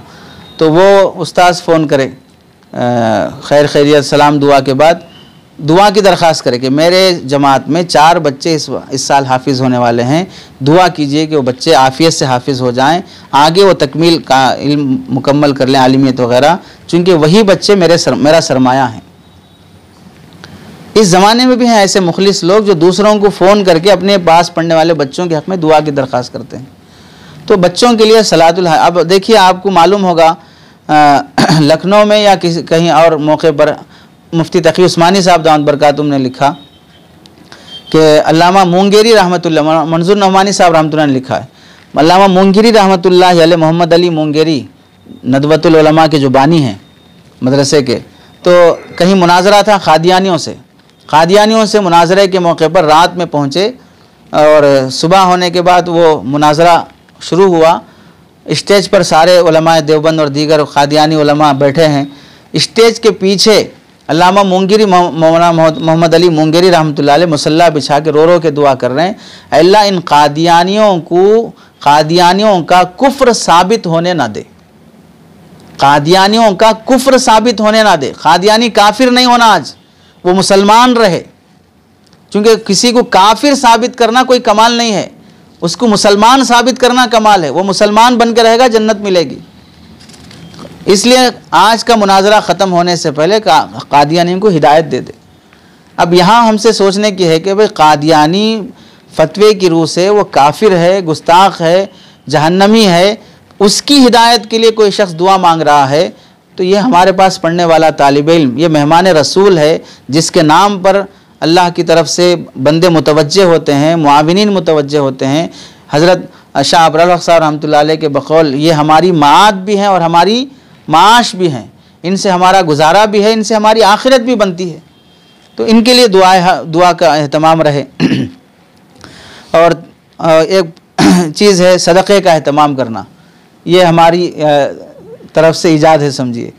पढ़ाते वक्त भी हम जो बच्चे शरीर रहते उनको सदक़ा जमा करा देते हैं। ये तसव्वुर था कि बच्चे की शरारत भी उस्ताद के हक़ में एक मुसीबत है, और सदक़तु तरुद्दुल बला, मुसीबतें सदक़े से दूर होती हैं। तो बच्चों की शरारतें सदक़े से दूर होंगी तो ख़ुद भी सदक़ा देना, बच्चों से सदक़ा दिलवाना, बच्चों के वालिदैन से सदक़ा दिलवाना, इसका भी एहतमाम करें। और एक चीज़ है अकाबिरीन से दुआएं करवाना। अपने पास पढ़ने वाले बच्चों की फहरिस्त लेकर अपने शेख के पास कभी चले गए, या ख़ुद कभी किसी अपने साहिब निस्बत बुज़ुर्ग के पास चले गए, मेरे पास पढ़ने वाले बच्चों के हक़ में दुआ फरमा दीजिए। अब ये उस्ताद मुखलिस नहीं है तो क्या है बताइए, वो शेख क्यों मुतवज्जे नहीं होगा इस उस्ताद के बच्चों के लिए। और एक चीज़ है सरपरस्तों से मुशावरत कर लेना कि भाई आपके बच्चे के बारे में मशवरा करना है, आइए क्या खा रहा है, कब सो रहा है, मोबाइल कितना देख रहा है, कितने बच्चों से शरीर बच्चों से दोस्ती कैसी है, ज़ुबान कैसी है, अहवाल का जायज़ा जब लेंगे तो फिर तरबियत के लिए हम नई तदबीरों का हमको मौका मिल सकता है। इसको ऐसा नहीं ऐसा समझाएंगे, ऐसा पढ़ाएंगे। और एक चीज़ है इससे माँ बाप के दिल में भी अज़मत पैदा होती कि हमारे बच्चे की तरबियत के लिए उस्ताद कितना बेचैन है, कितना फ़िक्रमंद है, ख़ुद भी दुआ कर रहा, अकाबिर से दुआ करा रहा, हमसे मशवरा कर रहा। और बच्चे को असलाफ़ के वाक़यात सुनाने का अहतमाम करना, इससे भी बच्चों में जल्दी तब्दीली आती है। और एक अहम चीज़ है अपने तरीक़े तालीम पर नज़र षानी करना। क्यों नहीं पढ़ रहा भाई, मेरे अंदर गलती होगी, मैं नौइयत बदलूँ, तरीक़ा बदलूँ, दूसरे अंदाज से पढ़ाऊँ, ऐसा नहीं ऐसा समझाऊँ, तो अपनी तरीक़े तालीम को बदलना। और एक चीज़ है बच्चों में मुसाबक़ा का अहतमाम करना, तकाबुल की कैफियत पैदा करना, उससे भी बच्चों के अंदर जज्बा पैदा होता है, आगे बढ़ने का शौक़ पैदा होता है। और एक चीज़ है बदकलामी से मुकम्मल तौर पे परहेज़ करना। जिस उस्ताद की ज़ुबान ख़राब हो जाती है, अरे तुरे की ज़बान, घटिया ज़बान हो जाती है, तो उस बच्चे के अखलाक भी घटिया हो जाते हैं। इन उमूर का लिहाज रखने से उम्मीद है कि बच्चों को मार के बग़ैर भी हम मकसूद तक पहुंचा सकते हैं। और हमारे नज़रिए के हिसाब से हज़रत शेखुल हदीस रहमतुल्लाह अलैह का मक़ौला मशहूर है, कौल आप बीती में, उस्ताद बच्चे को उस वक्त तक थप्पड़ ना मारे जब तक के बच्चे को थप्पड़ पप्पड़ के जैसा ना लगे। पापड़ है जानता ना, पापड़ उसको बोलते हैं, थप्पड़ पापड़ के जैसा ना लगे। पापड़ समझना उस वक्त आसान होता है जब मदरसों में खाली दाल खाना दाल खाना दाल खाना, जिस दिन वो एक पापड़ मिलता ना तो वो भी बड़े शौक़ से खाते, गोया के आब ज़मज़म है या मदीने का खजूर है या आब कौसर है, बोले ऐसा। तो बच्चों को वो उस्ताद का मार खाने का भी शौक़ हो, यानी वैसा लगाव हो, तो उस वक्त तक बच्चे पर हाथ उठाने की इजाज़त नहीं है। ये मराहिल हैं बच्चों को मानूस करने के और मार के बग़ैर भी उन्हें सही रास्ते पे लाने के। अल्लाह से दुआ है कि अल्लाह हम सबको अमल की तौफ़ीक़ नसीब फ़रमाए। आमीन व आखिर दावाना अल्हम्दुलिल्लाह।